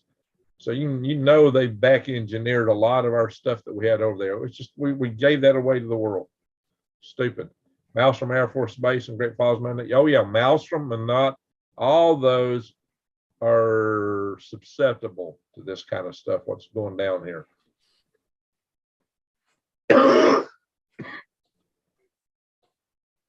Yeah, it's getting crazier by the day. All susceptible. If nothing happens on these overflights, it don't mean we're not going to get another one. This is a way to launch an EMP superweapon attack on the United States, guys. Yeah, and you're not the only one that's saying that. Thomas Kellogg just put that out. What if the Chinese balloon is actually a Chinese EMP balloon and they have a map of it? Yeah, well, I've been saying it for a while. Yep. For a while. Now, that's my biggest concern. It could be. May not be, but it could be. And if this one's not, another one may be down the road, because now they've established precedents for flying something over the United States like this. Wow. And apparently right now the winds are just right for them to do this all the way from China. If they weren't, they could do it from a boat. How do I know? Yes. Because I've launched balloons from boats. Balloons carrying rockets many times. It's absolutely doable. Yeah, guaranteed to have them in production. I wouldn't doubt that. All right, guys. I'm going to call it a night, Lee. All loads reading wrong. All right, buddy. All right. I want to say to my super chatters, thank you. Let me end the share screen here for a second. Oh, yes, I ain't sharing screen. Thought it was. Super chatters, I want to thank you for the super chats. I want to thank all you guys in the room for being here tonight. We've got 380 people with us at 3 a.m. in the morning on my side. Yeah, 665 over here. We got 1,000 people in that. Well, more than that, probably. Yep. People coming that way, we probably got several thousand people. I've had 4,993 come through here. I don't know what my total is now. I can see it later. I just want to thank everybody for being here. And guys, just bear in mind, if it ain't tonight, if it ain't tomorrow, this shows what could happen. Yeah, roger that. And it just popped up on us. I mean, suddenly, whoa, there's a balloon over the United States. Wow. I mean, that could have been it right there. This could go off. This could be an EMP super attack in progress. We just don't know it. Or it could be the prelude to one to come. Yeah, right. Well, Devasi 08, China would be better off if they waited. They're not ready right now. They need a few more years before they would try to break it off in us. They were going to try to do something right now, then there's something they know that we don't know. Yeah. So, and folks, when Greg gets off, we're staying live. So just because Greg's leaving, we're not going to leave. Yeah, all my guys, you can go over and join on Lee's channel if you want to stay up. Hey, Broken Fish, how you doing? All right, all those lead to Rome. Yeah. Antarctica. All right, guys. Once again, everybody on my side, thank you. Thank you so much. All right, Greg, I appreciate it, buddy. Thank you, sir. Thank you, Lee. All right, anytime, buddy. Have a great night. Thank you, everyone, for being here. Thank you, super chatters. Thank you, mods, watchers. And take care, Lee. Appreciate you sharing the data here, the ground tracks. That's all great stuff.